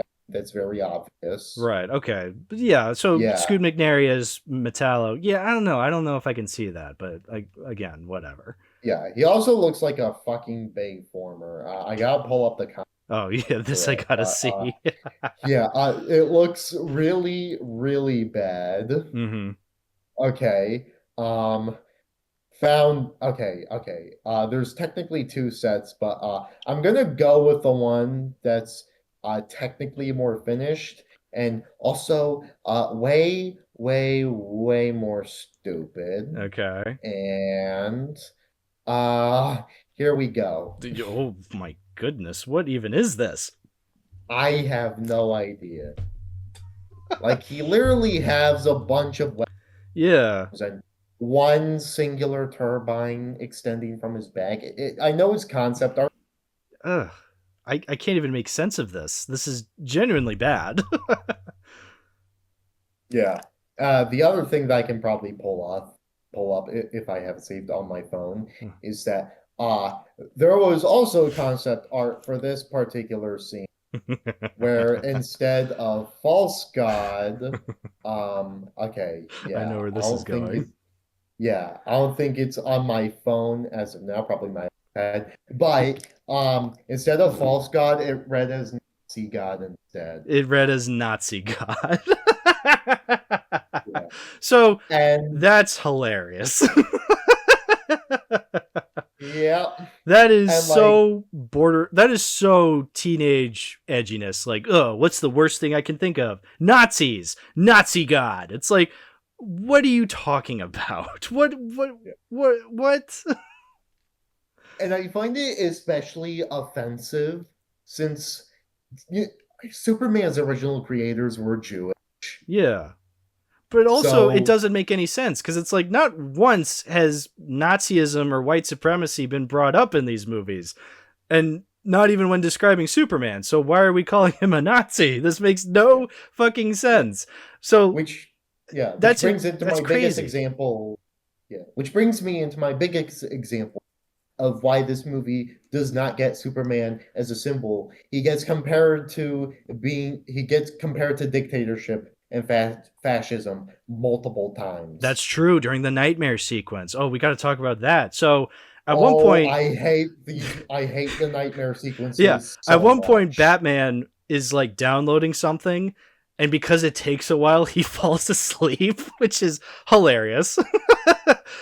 He's like downloading something, I don't know, porn, whatever, and he falls asleep, and so he has a nightmare. Now, when we say nightmare, we mean KNIGHT, nightmare, because Yep. that's what it's called, and it's like a possible future where Batman is in like a trench coat and he has a gun and the world is post-apocalyptic. Not even just post-apocalyptic. 4x3 Oh yeah, that's right. post-apocalyptic. Oh, things got smaller. That's very clever, Snyder. Very good. Um, Smart. but yeah, so in this nightmare, Batman is trying to find kryptonite and he gets set up and these guys in like fucking Nazi uniforms, but instead of the swastika, it's the fucking Superman logo. And they start shooting everybody, and then Superman comes down and fucking annihilates people, and he goes, she was Parademons too. parademons are there too, and he just goes, she was my world, Bruce. It's like, oh, so in this future somebody killed Lois Lane and Superman became Hitler. From what I've heard, I don't even think it was just that. The plan for the whole nightmare timeline is that Bruce fucks Lois, Darkseid gets Lois killed, and he uses the anti super. He also So literally Darkseid also fucks everything Lois. is Bruce. Everybody fucks Lois. Yeah. So it's literally injustice, except everything is Bruce's fault. That is so stupid. That is the dumbest shit. All right. And not only that, but also it comes out of nowhere and it's just there to kind of establish what's going to come next. That's another thing this movie does that annoys the fuck out of me is it does so much setup for the future Justice League movies. Movies, mind you, that did not go anywhere. So it's so bad. It's so really bad in this movie. So like Man of Steel, you say what you want about Man of Steel, it never did that. It knew to keep a lot of it self-contained. So it's like, yeah, this sucks, but at least it's not being like, oh, just remember, it'll get better. There's better stuff coming up. This movie is so bad at being like, hey guys, we're setting this up now. Tune in for next time for when this is relevant. So immediately after the nightmare sequence, Bruce gets woken up by the Flash coming back in time to be like, Bruce, you gotta protect Lois. She's the key to all of this. Like, just spouting vague shit that's gonna make sense in the future Justice League Part 2 or whatever the fuck. But again... I mean, it does make sense in the future now. He needed to protect Lois from Barry for obvious reasons. You gotta protect her from me. I'm gonna go on a crime spree in Hawaii, Bruce. Oh my god. Yeah, no, but again, that I remember watching that in theaters and being like, my God, are we really doing this? Like, this is so stupid. Like, it's, I get what it's doing. It's to set up what's going to come later. But if you haven't already established what's happening now as being particularly good, why would I ever want to come back and see what's next? This is Right. this is writing 101. I don't care what's going to happen in future movies. Tell me a story now. Tell me an interesting story now. And then maybe Right. you can do this cool stuff later on. Yeah. But guess what? There's more. So we get like a tertiary protagonist. Wonder Woman comes Ugh. in, casted by Gal Gadot. Terrible, terrible casting for her, by the way. Just terrible. Yeah. I've Yeah, been saying this for years. Why was Gal Gadot ever famous? I have no idea. But yeah. Then okay. So then Bruce and Diana meet up when she steals something from him. Mm-hmm. They have some banner. I never remember what is after Yeah. this movie because I've watched this multiple times and I never remember Yeah. conversations about. It sucks so much. Yeah. Because I she's so think pointless. I think something about her being around for like hundreds of years because all of her movies are three-piece movies, Mm-hmm. which by the way, I hate when I kind of hate women just be that old and it sucks to me. Mm. This whole version of Wonder Woman sucks. I hate her. I Yeah. hate her. Yeah. And then Diana's like, look inside your glove compartment. I left it back in. And then okay. And then Bruce finds it, then puts it in the fucking computer. LexCorp has been a bunch of metahumans, Mm-hmm. which is how they do the fucking Justice League setup. Bruce finds a picture of her that like World War One Yes. that Lex had on file. Mm-hmm. And then there's a bunch of footage that somehow got Yeah. Flash, Aquaman, and so forth. Oh, I it's have no so idea. yeah, that scene pisses me off because it's literally just Wonder Woman on a computer looking at fucking video files of stuff that has nothing to do with the rest of the movie, but we gotta spend 5 fucking minutes watching her watch videos of the Flash doing something, of Aquaman doing something, of fucking Cyborg doing something, just to be like, oh, see, we're setting up the characters, they're gonna be in Justice League, isn't this exciting? It's like, no, go back to It's the fucking embarrassing. story. It's It's embarrassing. migraine inducing. Yeah, it is It's so stupid. awful. It's the worst. It's some of the worst setup for future movies I've ever seen. Like, this was embarrassing to witness. It's like, this is only here for the diehard fanboys so they can be like, "Oh, look, they're setting up for Justice League." It's like, I don't care. I don't care about what's happening with the current movie right now. So if you honestly think I'm going to care about fucking Justice League coming forward, you're out of your goddamn mind. This is the most irrationally pissed I've heard you talk so far. Good. I honestly do not blame you. This Yeah, movie is fucking terrible. I know. Yeah, it's Yeah, so stupid. It just because there's so many subplots in this movie, and they don't do anything interesting. Again, the yeah. whole titular Batman v Superman is probably the least focused on, and once they actually get to the actual fight, it sucks. But Yeah. do we want to talk about that? I want to talk about the Jolly Rancher scene. Oh, I was afraid that it wasn't in this because the editing in that scene is so bad. Because he's like, he breaks out a Jolly Rancher. He's like, I want unlimited research on the Kryptonian ship, and then it cuts to him on the Kryptonian ship. It's like, oh, they didn't have the scene of him putting the Jolly Rancher, and then it cuts back to him still in that scene, and yeah, he puts the Jolly Rancher in the dude's mouth. I was like, thank God. Oh, I need my Jolly Rancher boba tea so bad. With a side of brie. I'll stop. Yeah, no, Jolly Rancher scene, goated. Yeah. Yeah. And like there's more, there's like even that I could say on Lex, which I kind of want to do because I think there's another version of him that tackles a lot of what this movie is kind of doing.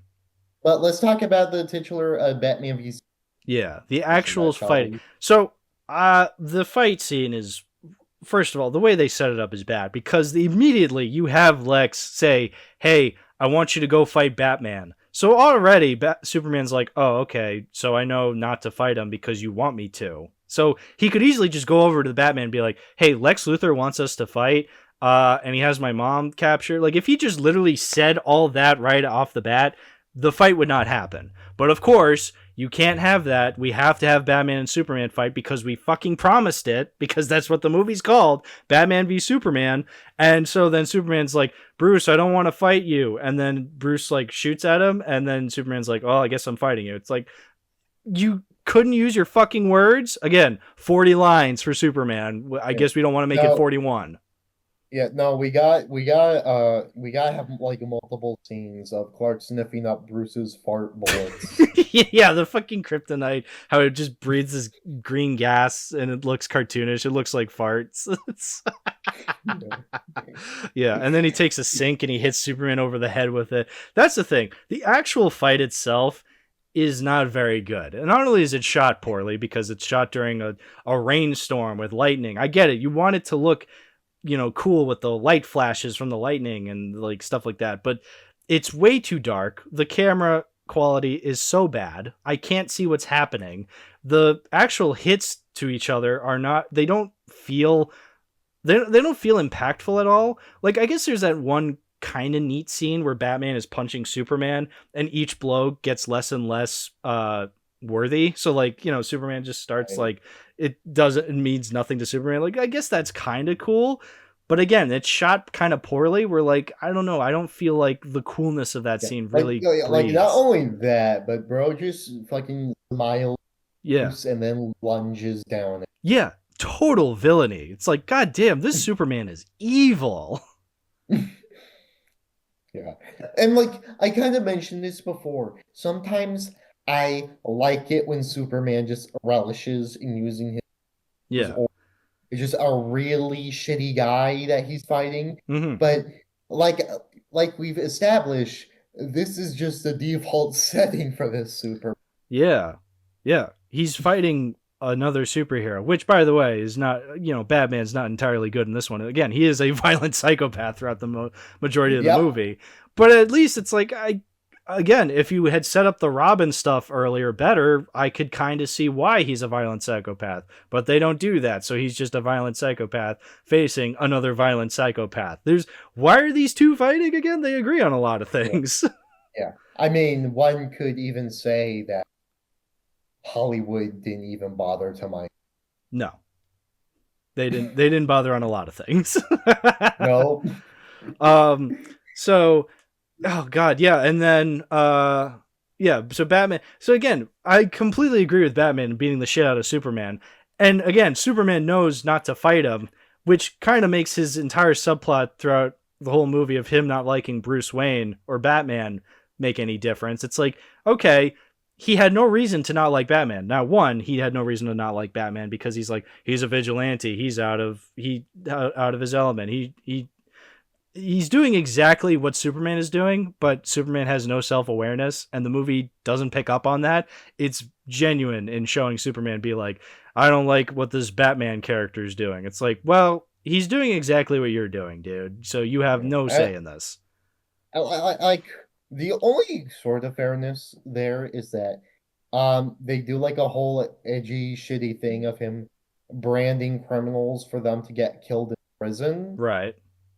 And a bunch of people in Gotham, even the people that he's supposed to be saving, are super scared of him. Yeah, the fucking sex traffickers, the girls in the cage, and they're just like, no, we don't let us out. Like, he's still here. It's like, god damn. Yeah. But that's like the other thing that I know. The people getting the brands from Bruce are like sex traffickers and pedophiles, and and on rewatch, I'm like, they kind of deserved it. Yeah. What are you saying, Superman? Superman, what are you saying? Do I have to go through the flight logs, the Epstein flight logs? Do I have to see Superman's here? Next to Matt Groening. Oh no. Don't you remember, Superman? You was there too. Oh my god, yeah. But again, it makes it entirely pointless because again, Lex tells him his plan, so Superman is like, well, now I have no reason to fight Batman because like I know this is all being set up. So again, it's pointless then. It's so pointless. But then Right. okay, we've gone on long enough though. We have to talk about Martha. We have to. Yeah. Cuz that is one of the most controversial aspects of this movie. And honestly, I don't blame it because it's dumb. It's dumb. Now, not Why'd you say that name? So, I'll give the movie this. I'm not against the idea of the two of them bonding over their shared love for their respective mothers. It's like that is inherently what these characters are about. Batman loves his parents, Superman loves his parents. Like you can play on that in them forming a bond with each other. You absolutely can. In fact, I think the movie doesn't do that bad a job at showing that. In fact, Superman being like, I want to save my mom. Like, his mom, one of the very few characters he actually shows genuine love for in this movie, Right. is his mother. So I buy that he wants to save his mother from Lex. He's not that heartless. And obviously, Batman has a very close. Batman loving his mother. It's like, you don't have to have watched this movie to understand that. We know that. Batman losing his parents is inherent to his character. So everybody going in knows that. And again, they hammered it into us with the fucking opening of his parents fucking dying. It's like, yeah, I get it. Batman loves his mommy too. The way they go about showing that, though, is Superman going, well, I have to save Martha. He says Martha specifically. And it's like, why? Why would you call your mom by her first name? Yeah, why not save my mom? Yeah. Again, Batman can hear that and be like, wow, I had a mom too. I think I should help him because honestly, this is my redemption for not being able to save my own mom. Like play into that. Yeah. That's not a terrible idea. That's actually pretty awesome. Yeah, that could be cool. But no, he didn't want to play into that. He wanted to play into the fact that her fucking first name. Yeah, the fact that they share a first name, it feels like Snyder was like, I just discovered a DC secret. Superman and Batman have moms with the exact same names. It's like, yeah, cool. That's a neat fact for like, I don't know, fucking IMDb trivia or something that has nothing to do with the fucking movie. It has nothing to do with anything. Did you know that this movie was the main Death Stranding? Found it on IMDb. Yeah. But yeah, it's like the fact that their names have the fact that they have the same name, their mothers have the same name, that doesn't mean anything. Just say, oh, I have to save my mom. Oh, wow, I can save your mom. That can somehow play into my character arc of, not being able to save my own mom. It's like, yeah, that's not an inherently bad idea. It's the way they go about it of him being like, save Martha. Why did you say that name? Martha's my mom's name. It's like, okay. Like what? That is it. They went about it the dumbest way possible and they didn't have to. They had gold and they turned it to shit. Yeah, and then it's like afterwards you get the warehouse scene, which is like a really cool fight scene when playing this, Batman kills people and uses guns and that. Sure. But, yeah. And then he kills KGBs by shooting at his gun. Yeah. And then they follow it up with to me, this harbinger of cringe. Yeah. Where he's like, I'm a friend of your son, and it's like, no, you're not. you did your heel turn 5 fucking minutes ago. It's so funny. Well, not only is it really funny hearing the edgy Batman voice that Snyder has built up, hearing him go like, I'm a friend of your son's. It's like, and then they play it up with like Martha being like, oh, I noticed the cape, haha. It's like, ugh. Yeah, I know. Yeah, I especially noticed like this movie is trying to be so pretentious and serious, and throughout most of its runtime, and then throughout the climax, it has fucking MCU. Oh yeah, and the quips are not funny. Like that's the thing. You can make funny quips, But because this movie is so fucking miserable, the comedy feels very tonally inappropriate. She's with you? I Oh, thought she was with you. oh my god. For years, I have stewed over that scene. And I complained about this. So I did a video on BVS way back in the day. I have not rewatched it. It probably sucks because it was one of my earliest videos. It probably very much well does suck. But Yeah, probably. I complained about this scene, and I still to this day have never been able to understand why people will defend it. Because so the comment section of this BVS video was my introduction to a toxic comment section. I'll say that because oh god, it was really funny because you know I never get that many comments, but for some reason the Snyder cultists found this video immediately and was commenting "kill yourself." It's like, oh, okay. And there were people being like, were wondering why I was complaining. They're just like, it doesn't. So yeah, the scene happens. It's Batman and Superman are about to fight Doomsday, and Wonder Woman shows up, and Superman goes, "Oh, is she with you?" And Batman turns to Superman and goes, "I thought she was with you." It's a cute trailer moment because it's like, yeah, and they played it all the time in trailers. But when you actually watch the movie, it makes no sense because Superman says, "Oh, is she with you?" And Batman should have been like, "Well, yeah, I know who she is." But no, he goes, "I thought she was with you." Why? Batman knows who Wonder Woman is. He knows that they have not met each other. He knows they have nothing to do with each other, and yet he's still like, "Oh, I thought she was with you." And I've had people be like, "Oh, well, that's easy because Batman just thought she was Kryptonian too, so he thought she was like that." It's like, that is never established. That was never established that he just assumed they were the same race of people.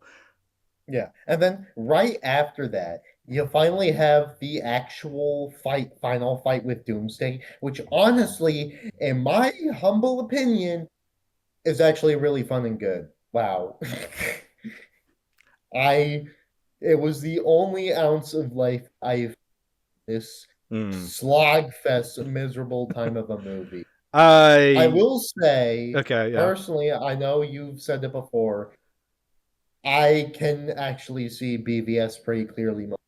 I don't know if it's because I mostly BVS on a 4K, but Okay. I don't have too many issues with the lighting personally. Okay. I feel very similarly towards Godzilla 2014. Yes. So. Oh, Godzilla 2014 is easily the worst of it. But I don't know. I think it's just too brown and electric-y for me to really care about what's happening. I think that's the thing. I just don't care at that point in the movie that the visuals just look ugly to me and it's just bad.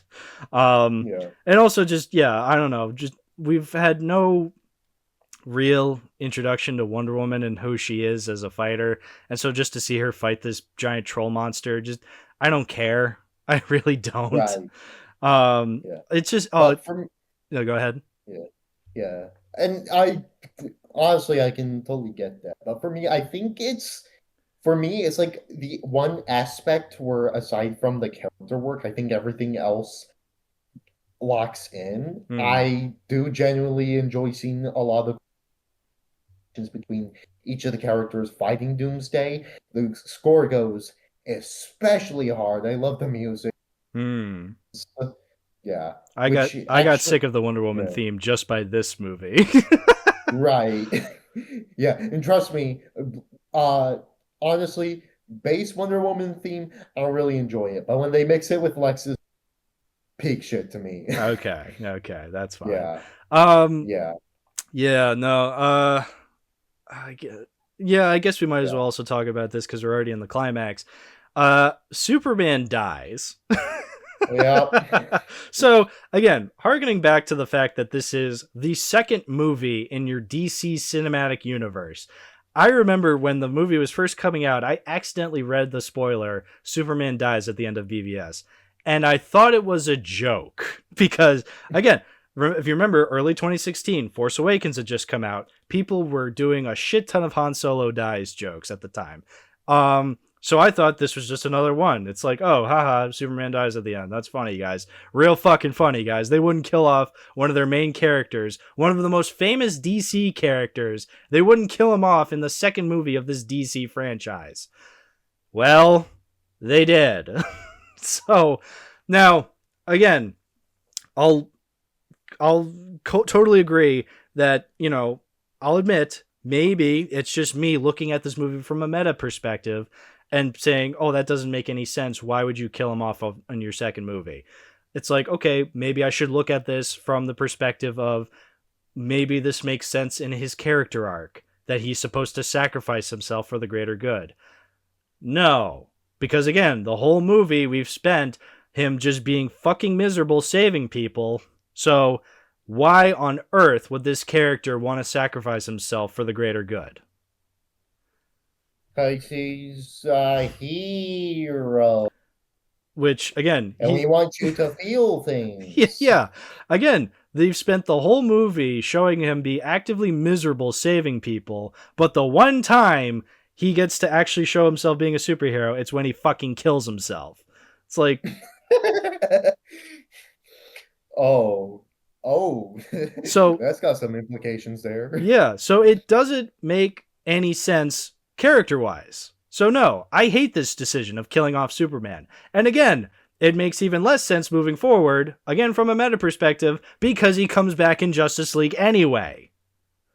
So what was the point? There was 0 point to killing off Superman. They just wanted to have a moment where they could be like, hey, look, we killed off our main character in the second movie of our franchise. Isn't that cool? No, it's not. Yeah.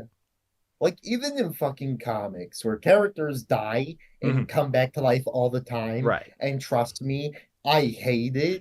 Yeah. Even like the original Death of Superman storyline had more of a point to this. It was made in an era where a lot of the Superman books were diminishing in sales. So killing off Superman, that got the popularity back. There were fucking news headlines. And also, he didn't just come back right away. Right. We did have the whole Return of Superman story. Okay. Cyborg Superman and Mongol blow up Coast City. But for like several issues, you actually have characters dealing with the repercussions of this. And again, like I mentioned before, Lois's character getting developed after Superman basically gets freed. Right. I mean, that still sucks that they killed him off the same reason The Simpsons killed off Maude Flanders for ratings, but still, yeah, I guess there is a point to that, whereas here, there's literally no point. Exactly. Yeah, it makes no sense from a meta perspective, from setting up a DC series and you killing off Superman, and it makes no sense within context, within universe of the movie. This character would not kill himself for the greater good of the world. Oh, he kills himself for the greater good of Lois because Lois is his world. Fuck off. No. Yeah, exactly. Yeah, and the funny thing is that, okay, if I were just counting the theatrical cut of this movie, I would probably say it is the worst by far. If we're just going by Ultimate Edition, Superman Doomsday, I think is still worse as like adaptation of his death thing. That movie is miserable. Hell yeah. Some of the same mindless carnage as a side. Hell yeah, that's awesome. Like, I'm not kidding. But the DCAMU adapted The Death of Superman. Okay. The Death of Superman, one of the best animated of all time. Interesting. It's super. I need to watch it again, but it's super good. Okay. And even in that meta context, where we did get like Reign of Superman after, so it's not like this movie. It's not like Death of Superman had like a huge impact on. Right. Okay, it's just the movie falling right up on that. That's like serving as a full adaptation of the. And it's still not as good, but it's still a pretty good movie in its own right. There's a lot of stuff that Reign does, I think, kind of sucks. But also some really good. But also, just going by Death of Superman alone, I got emotional watching that movie because I could actually connect to the characters. Even regardless of meta content, BVS fails. Oh, it so fails. And what pisses me off more is that Superman gets a military parade. And we've been saying these movies are pro-military, so I guess that's why. But again, in context of the universe, Why does Superman get a military funeral? Because, as we've established, he is a monster. And especially in this movie, after the fucking Capitol blowing up. We didn't even talk about that, but I guess this is a perfect time to talk about that. There's a scene where Superman has to go on trial, and Holly Hunter's character, Mrs. Incredible, is in this movie, by the way. She's a senator from Kentucky. And she's like spearheading this whole like court trial with Superman. So he comes in to answer for his crimes. And Scoot McNairy's character is there. He's in the wheelchair.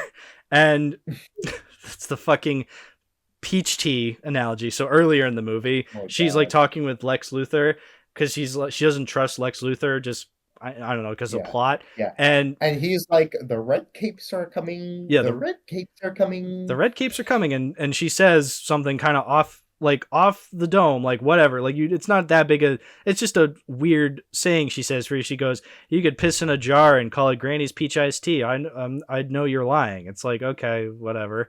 That comes back into play because there's a jar of piss at her desk during the court trial, and she looks at it and it's labeled Granny's peach tea, and she just goes, oh dear God. And then the fucking Capitol blows up. Yeah, because of Wheelchair Guy.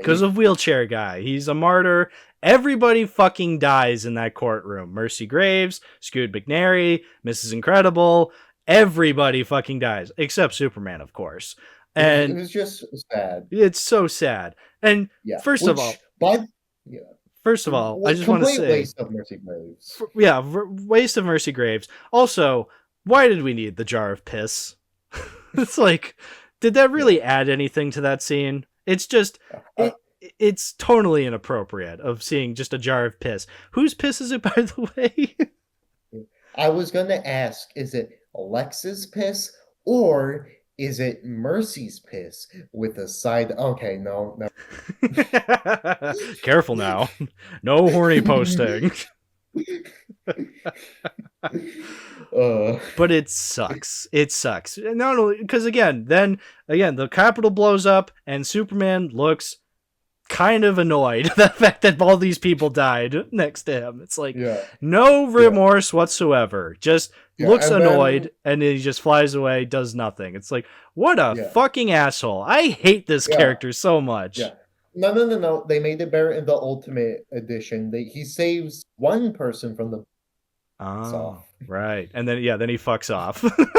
to have a weird scene with Jonathan Kent's ghost, a weird Rise of Skywalker moment where the character hallucinates another character being there, and the other character's like, don't worry, you're not a bad guy. It's like, okay, so this is just the character telling themselves they're not a bad guy. Like, again, fuck off. Like, I need to like rewatch it again, but I genuinely think Rise of Skywalker did it better. Ooh, maybe honestly, because I mean, because two reasons. One, this conversation means nothing. At least I can remember, right, between Kylo and Han, being like one of the better spots in Rise of Skywalker, for sure. At least I remember that, even if I don't remember the whole conversation. But two, why is John's Force Ghost up here? Like, at least in Star Wars, that makes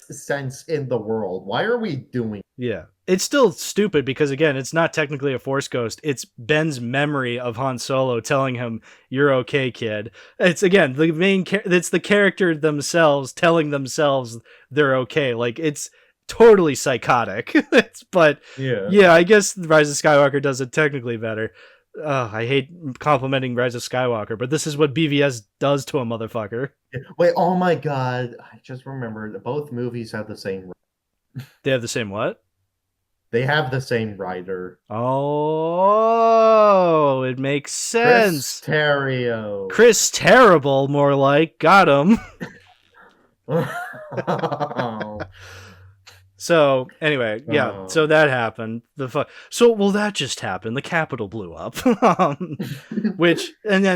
again, it blows up. He does nothing. So at this point, if I was just a regular Joe Schmo in the DC world, I'd fucking hate Superman.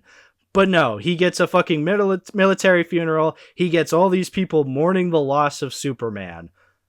Why? Just fuck off. Yeah. And it's like he's constantly treated as a god in these movies and Right. not an actual human, which I think again also misses the point of Superman. Exactly. Yeah. Yes, he is. But yeah, they forget that these movies seem to be focusing more on the super part and not the man part. It's like, Yeah. his name is Superman. He can be both. But like they're treating him as just the super part. And again, Yeah. but again, he does nothing in any of these movies to make me believe the world would be mourning Superman. Honestly, if Superman fucking dies in this universe, I can imagine the world being like, thank God, my God, that guy was the worst. Yeah, and I think like the thing is that with a lot of Superman's Earth stories, especially in the comics, he's treated as a symbol second, but rather a actual person that people can be friends with Right. first. Yeah. Yeah. I can imagine Christopher Reeve's Superman getting the world to mourn for him. Like, that's a Superman I can imagine people being like upset that he's gone, you know? Whereas here, Man of Steel, he dies. It's like, I guess that sucks on principle because somebody died, but like, no more destruction of Metropolis. Am I right? Yeah. Also, if we're talking about the Kent parents, why did we have to see Martha getting tortured and gagged? Look, we've choked your mother out. She's fucking. We have these Polaroids of your mother being beaten to death. Yeah. Like if it were like an edgy Elseworld, like Injustice, fine. I hate how popular Injustice is, but in concept I could ignore it. But this is from a movie that is in your new mainline movie universe. Yes. What the fuck are you doing? Yeah. She's a witch. Burn her. They literally write witch on her forehead. Yeah, yeah, yeah. You know, to quote the one and only incredible Doug Walker, for kids. This movie's not for kids. It's for nobody. It's honestly for nobody. I don't know why Snyder cultists could watch this and think this is okay. Yeah. Oh my God. Another thing that I really fucking hate about this movie that I didn't even mention yet. Why does the film quality change so much? And I don't even mean just like aspect ratios. I mean like a lot of 4x3s, crisp, clean, and then throughout so much of the movie is like the grain shit imaginable. I watched this on Max and it's bad. Yeah, the official release. You'd think they would have like the best quality version of it on HBO Max, but nah, that's effort. No, not even on Max. I did some research on this, and apparently the grain is very common for people. It's supposed to look bad. Intentional. Oh my God. Yeah. You see, it's fine if it looks like a Mill Creek DVD. It's supposed to look that way. Oh my God. That would be incredible. What a twist that would be. I peel off a DVD copy of BVS and instead of Warner Brothers, it says Mill Creek Entertainment. It'd be like, oh, now it makes sense. Oh my God. That's incredible. And even with this, and even in this specific aspect ratio, where the film grain seems the most apparent, it's even inconsistent there. Yeah. Yeah. This is some shots and scenes clearly look better than others, and it gave me a headache. My God. Yeah. This was just an utter failure on all fronts. Like, my God, it really is. Honestly, back in the day when I watched it, I thought it was bad. But it was one of those like, oh, everybody's saying it's bad, so I kind of agree with them. But like, truly rewatching it now, you start to pick up on things, and it's like, yeah, no, this is just one of the worst major Hollywood releases of the 2010s. Yeah, 100%. And honestly, I only have this at a 4 right now because of the Ultimate Edition. I get okay 2, but honestly, just talking about it. Yeah, real time, guys, real time recording. I'm gonna drop it. This is bad. You're dropping it to what? 3. Oh, hell yeah.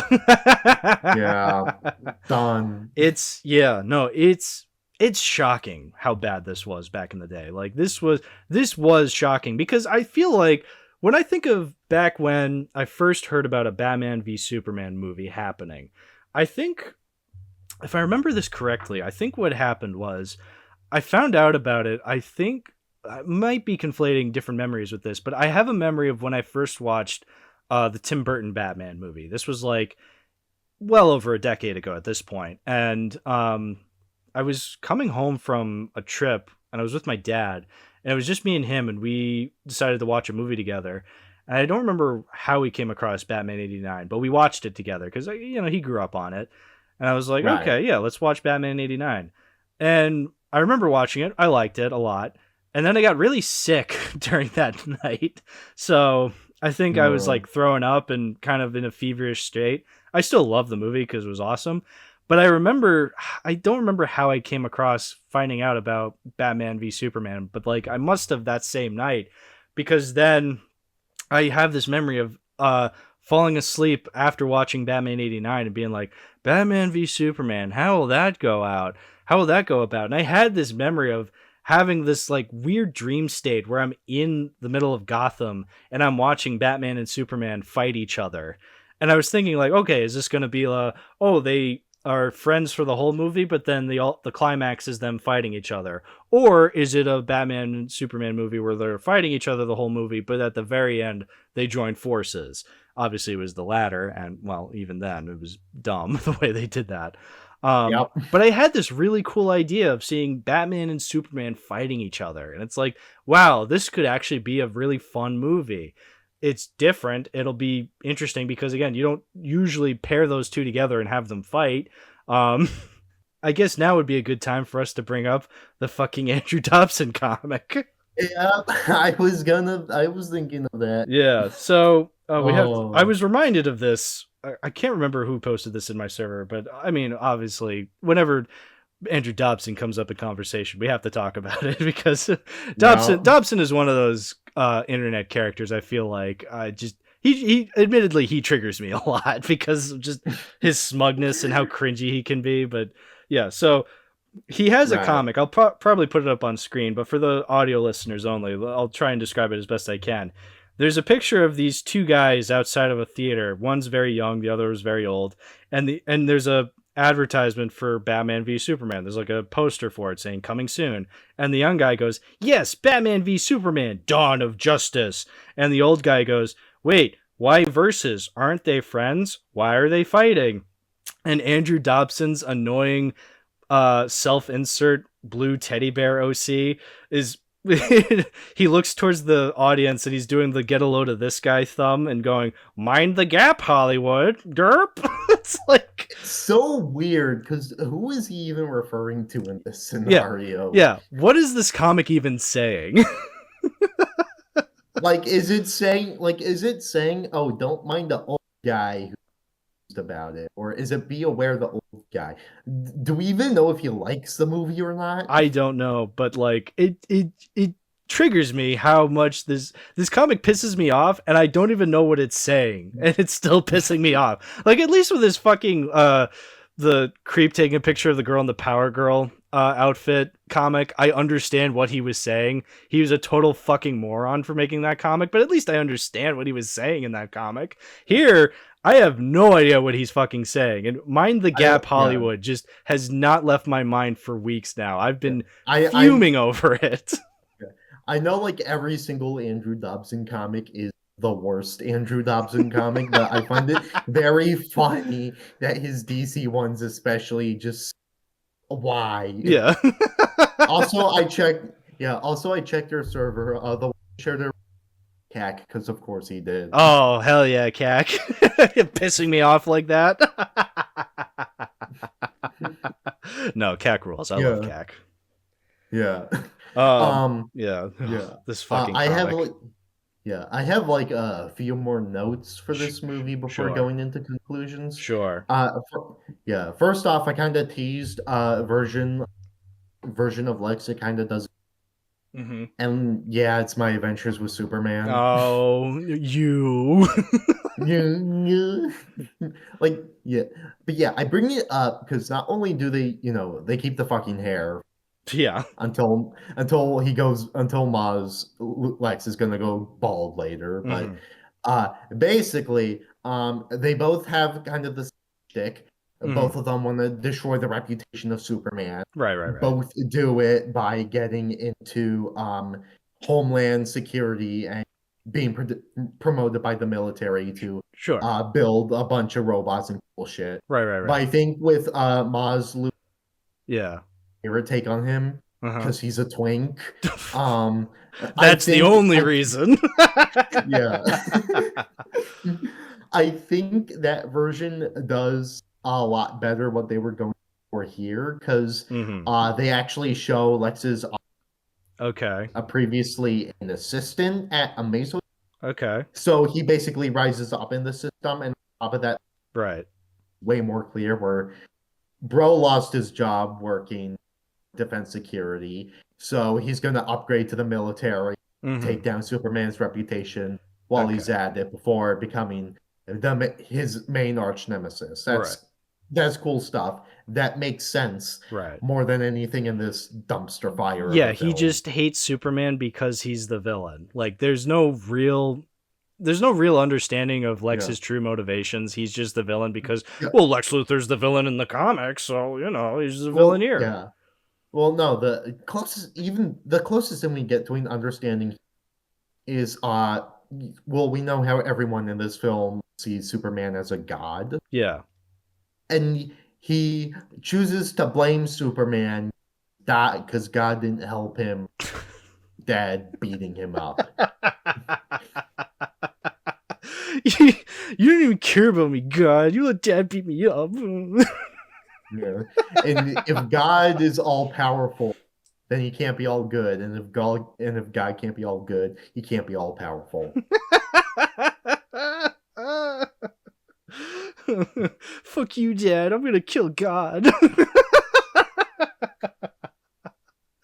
This fucking movie. Yeah. Oh my god. And the last note I had is I think I might actually hate this take on Perry. Like Lawrence Fishburne, very good casting. Yeah. I really don't like his whole conflict with Clark. Mm-hmm. Well, obviously we already gone all Yeah. bullshit. Yeah. Clark's motivation. Yeah, it makes no But sense. like Clark multiple times goes after Perry because he wants to actually expose Batman acting like an executioner in Gotham, branding Right. rules. Yeah. And then constantly Perry's like, bitch, cover football. Yeah, nobody cares about Clark Kent taking on the Batman. Oh, very subtle, Snyder. Very subtle. Yeah. See, that annoys me. This movie has multiple references to the movie being like, oh, the characters shouldn't fight. Because you have that scene where he's like, nobody cares about Clark Kent taking on the Batman. You have Lex Luthor where he's just like, boys, Bruce Wayne meets Clark Kent. Oh, I love when I bring people together. Wow, you have a tight grip there, sir. No, not Batman. Bruce, I suggest you not fight this particular individual. Haha. It's like, fuck off. Like, this isn't funny. This isn't clever. But what I hate about that is because when you think about it from a meta perspective, nobody was anybody really asking for a Batman v Superman movie, Like before the movie even was announced, were people being like, you know what I want to see? A Batman versus Superman movie. I'm sure plenty of people wanted to see Batman and Superman team up in a movie. Yeah, they want to see a world's finest movie, most likely. Sure. But like, was anybody really gnawing at the door being like, please, oh please give us a Batman v Superman movie? Like when it was announced, it's just like, oh, we're announcing a Batman v Superman movie. I'm sure people are like, okay, sure, why not? And then the whole movie spends the entire time being like, is this what you want? Batman v Superman? Haha, we're not actually going to do Batman v Superman until 5 minutes during the climax. It's like, okay, why are you denying something that only you decided you wanted to see, you know? Yeah, yeah, exactly. And I think again, what's even weirder is that DC has made Batman and Superman team up movies before Right. in the animated realm, and both of them were infinitely more creative and fun Yeah. But than v Superman. it's this weird Last Jedi mentality where it's just like, oh, we're not doing what the fans wanted, but it's like, did the fans want this? I don't think they did. It's like, why are we Yeah, making this stuff up? yeah, yeah. That I actually okay. I need to balance this out by a good movie for a bit. Okay. Okay. So I think something to Batman v Superman that I was thinking of, or I was thinking this is like a really lame idea, Right. and then like a few years later when I was getting back into DC, I discovered a movie called Superman slash Batman. Superman slash This Batman. What's it called? What was the subtitle? Public Enemies. Public Enemies. Okay. Yeah. This was adapting Jeff Loeb's run for The World's Finest. Okay. I know Loeb is a very controversial comic creator Mm-hmm. nowadays, but while I haven't read his original, I actually did really like the movie when I first saw it, and I think it had a way more creative premise than Batman v Superman does. Okay. Basically, in this movie, Lex Luthor becomes president.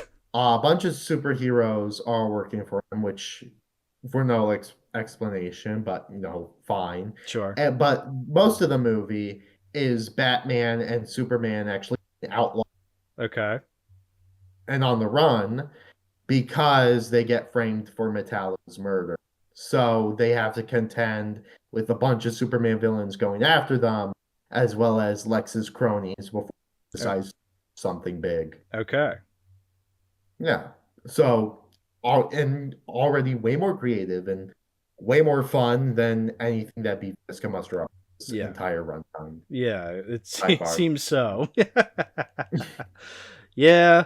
I don't know. Just when I think of Batman v Superman, a Batman and Superman movie, it's like this should be incredibly simple because they are kind of polar opposites. They're obviously still very much in agreement on a lot of things because they're superheroes, but like, they go about things very differently. Obviously, Batman's a lot more pessimistic, a lot of darker tone wise, and Superman's a lot more optimistic, a lot more happy and light. And that's fine. And bringing them together could be a lot of fun. There's limitless potential to a Batman and Superman crossover movie. And this is just not it. It's taking two very unlikable, blood-hungry psychopaths fighting each other for 5 minutes, and then the rest of the movie is just boring, uninteresting setup for other movies, and just not really like and just boring talking scenes for this movie. Like, this movie does so much setup for other movies, and it loses focus on what it's actually trying to be about. And what it's trying to be about is not even that interesting to begin with. Yeah, literally, almost every single facet of this movie is it's either very bad or I just fundamentally do not agree with this at all. Yeah. And the theatrical cut, the cut that Warner Brothers want just makes all of this way worse. Yeah. So on that front, I challenge your 3 out of 10 a bit. Is there anything in this movie you actually like? Yeah, I really got to think about that. So again, I kind of like some of the casting. I actually really like Jeremy Irons as Alfred. I actually really do. I think I like Jeremy Irons as an actor. I think his Alfred is not inherently bad. I think he is. I don't know. I think even when I see a bad Batman movie, just seeing the Alfred and Bruce dynamic just gets me giddy. I just like it. And I think I think Ben Affleck and Jeremy Irons have enough chemistry where it's like, all right, I sort of buy these two as being, a Batman and an Alfred working together. Yeah. But in terms of other things, I'm trying to think, because like, I don't know, I like to save half-star ratings for movies that truly, truly are abysmal. Whereas like here, I can kind of see what Snyder's going for. I don't agree with any of it, but like I can kind of see the makings of what he was trying to go for. Not entirely. Yeah, that's fair. But like, yeah, that's Yeah. why I don't like it's not entirely worth less. I don't know. I feel like there are other movies that pissed me off more than this did. Obviously, to you, I sounded very angry during it, and I will admit this is one of the angriest I've ever been on the podcast, which is so funny. Yeah.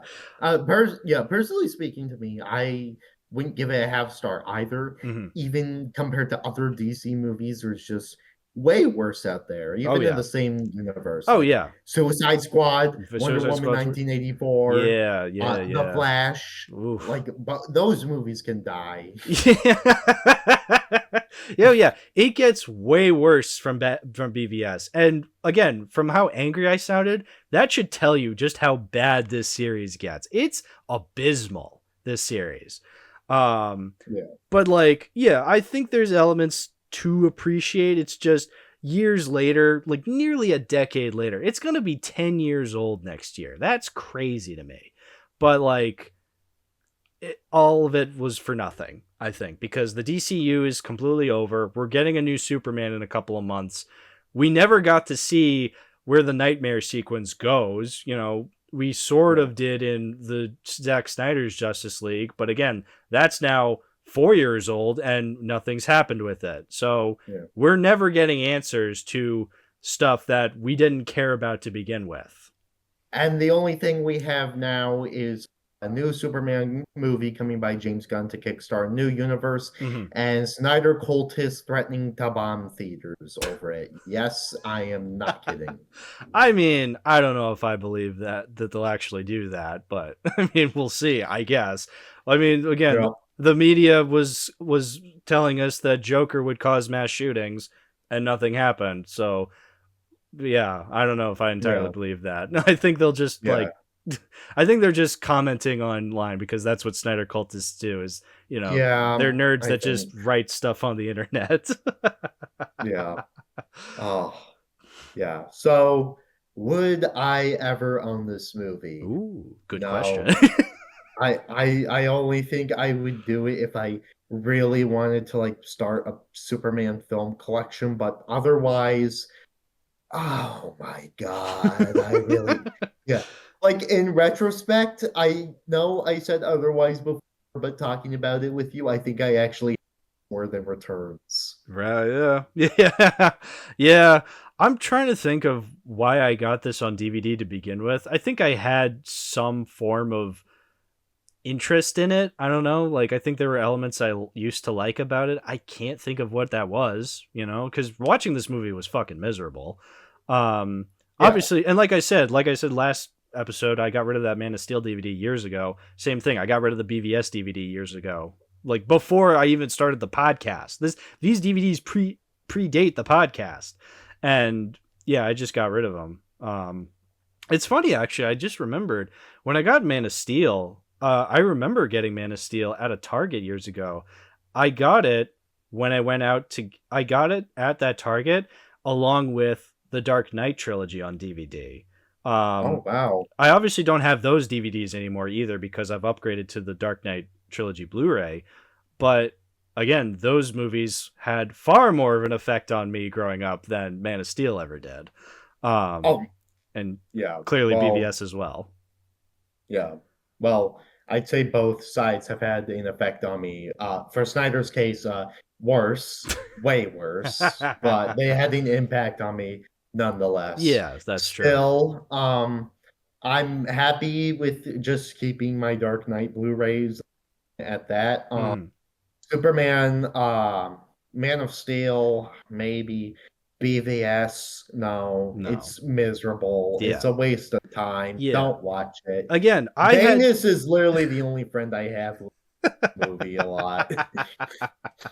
Oh, Danis. Never change. Never changeness. Yeah, sorry, Danis. I hate this more than this does have the bear suit, though. Why is he brown?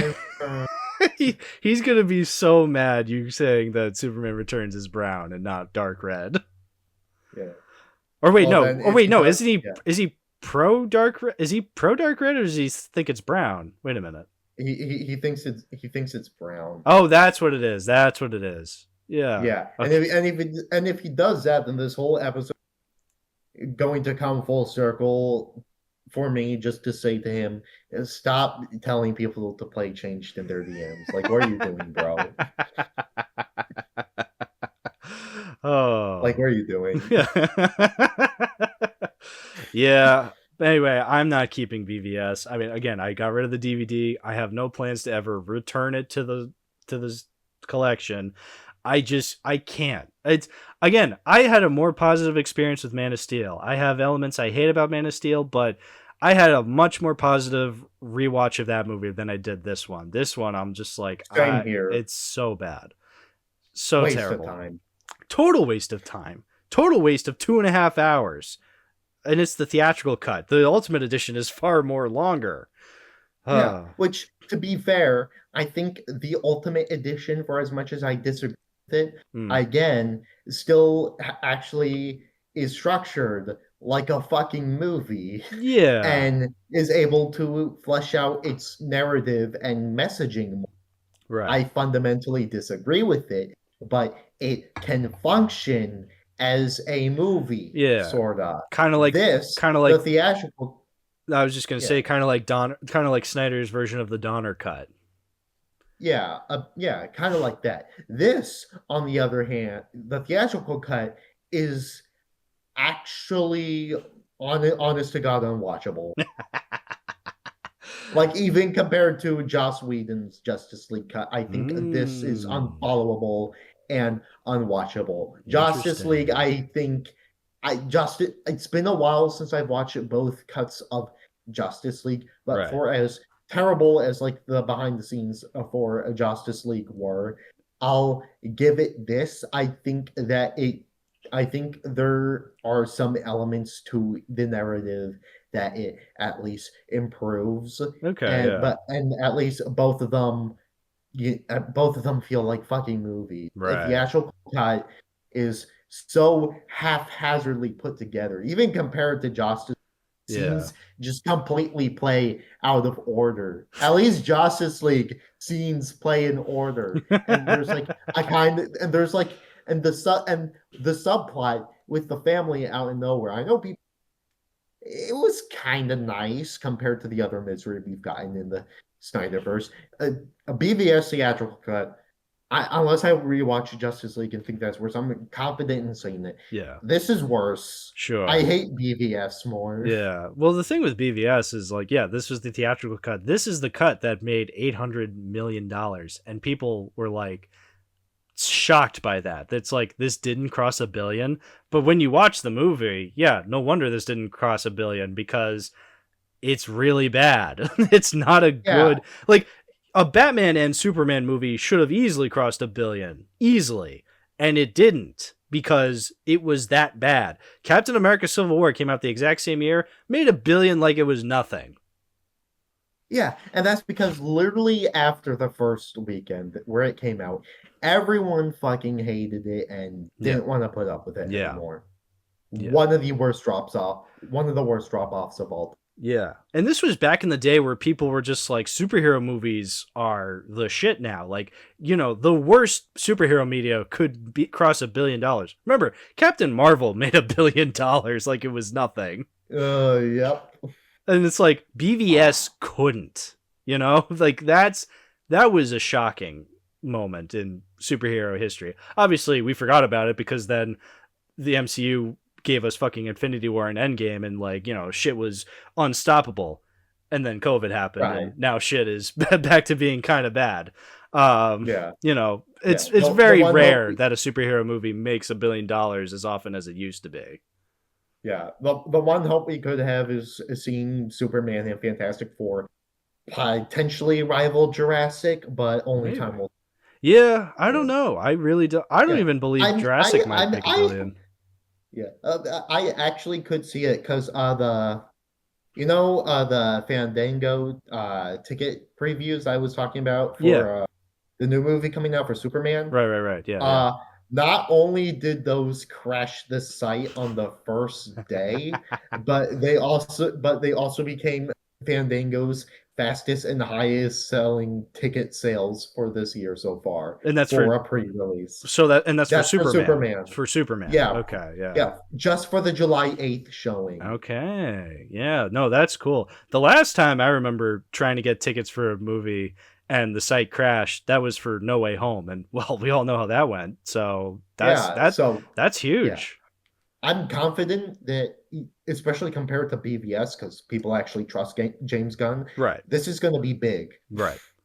It's going to be big. Yeah, unless it's actually the worst piece of shit we've ever seen. That's also possible, but at least the trailers fill us with some confidence. And then it's Brian that's going to be bombing the theaters instead. Yeah. I buy that more.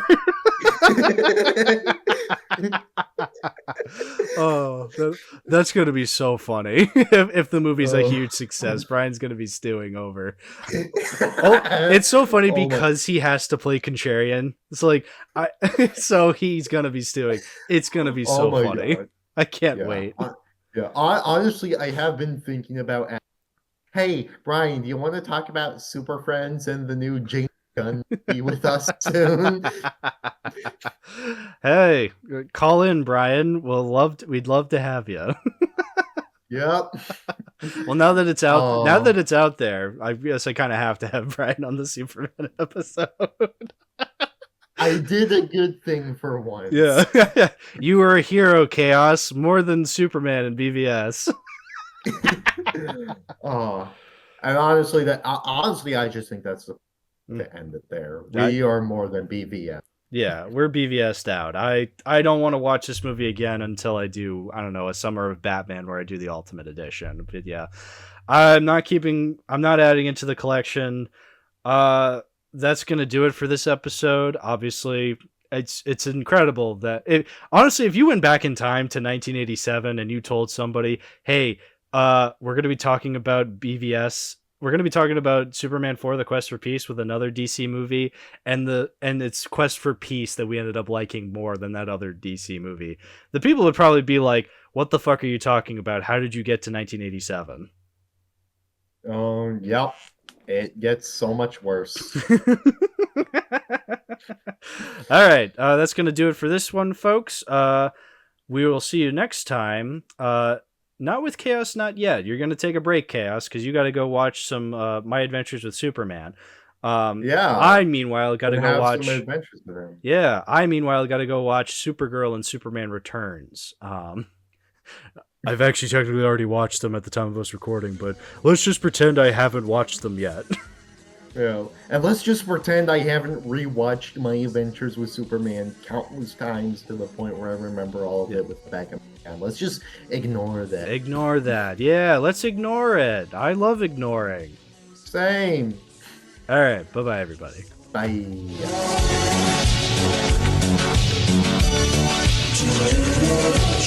The only way for me to solve this crisis is to be Superman 4, The Quest for Peace.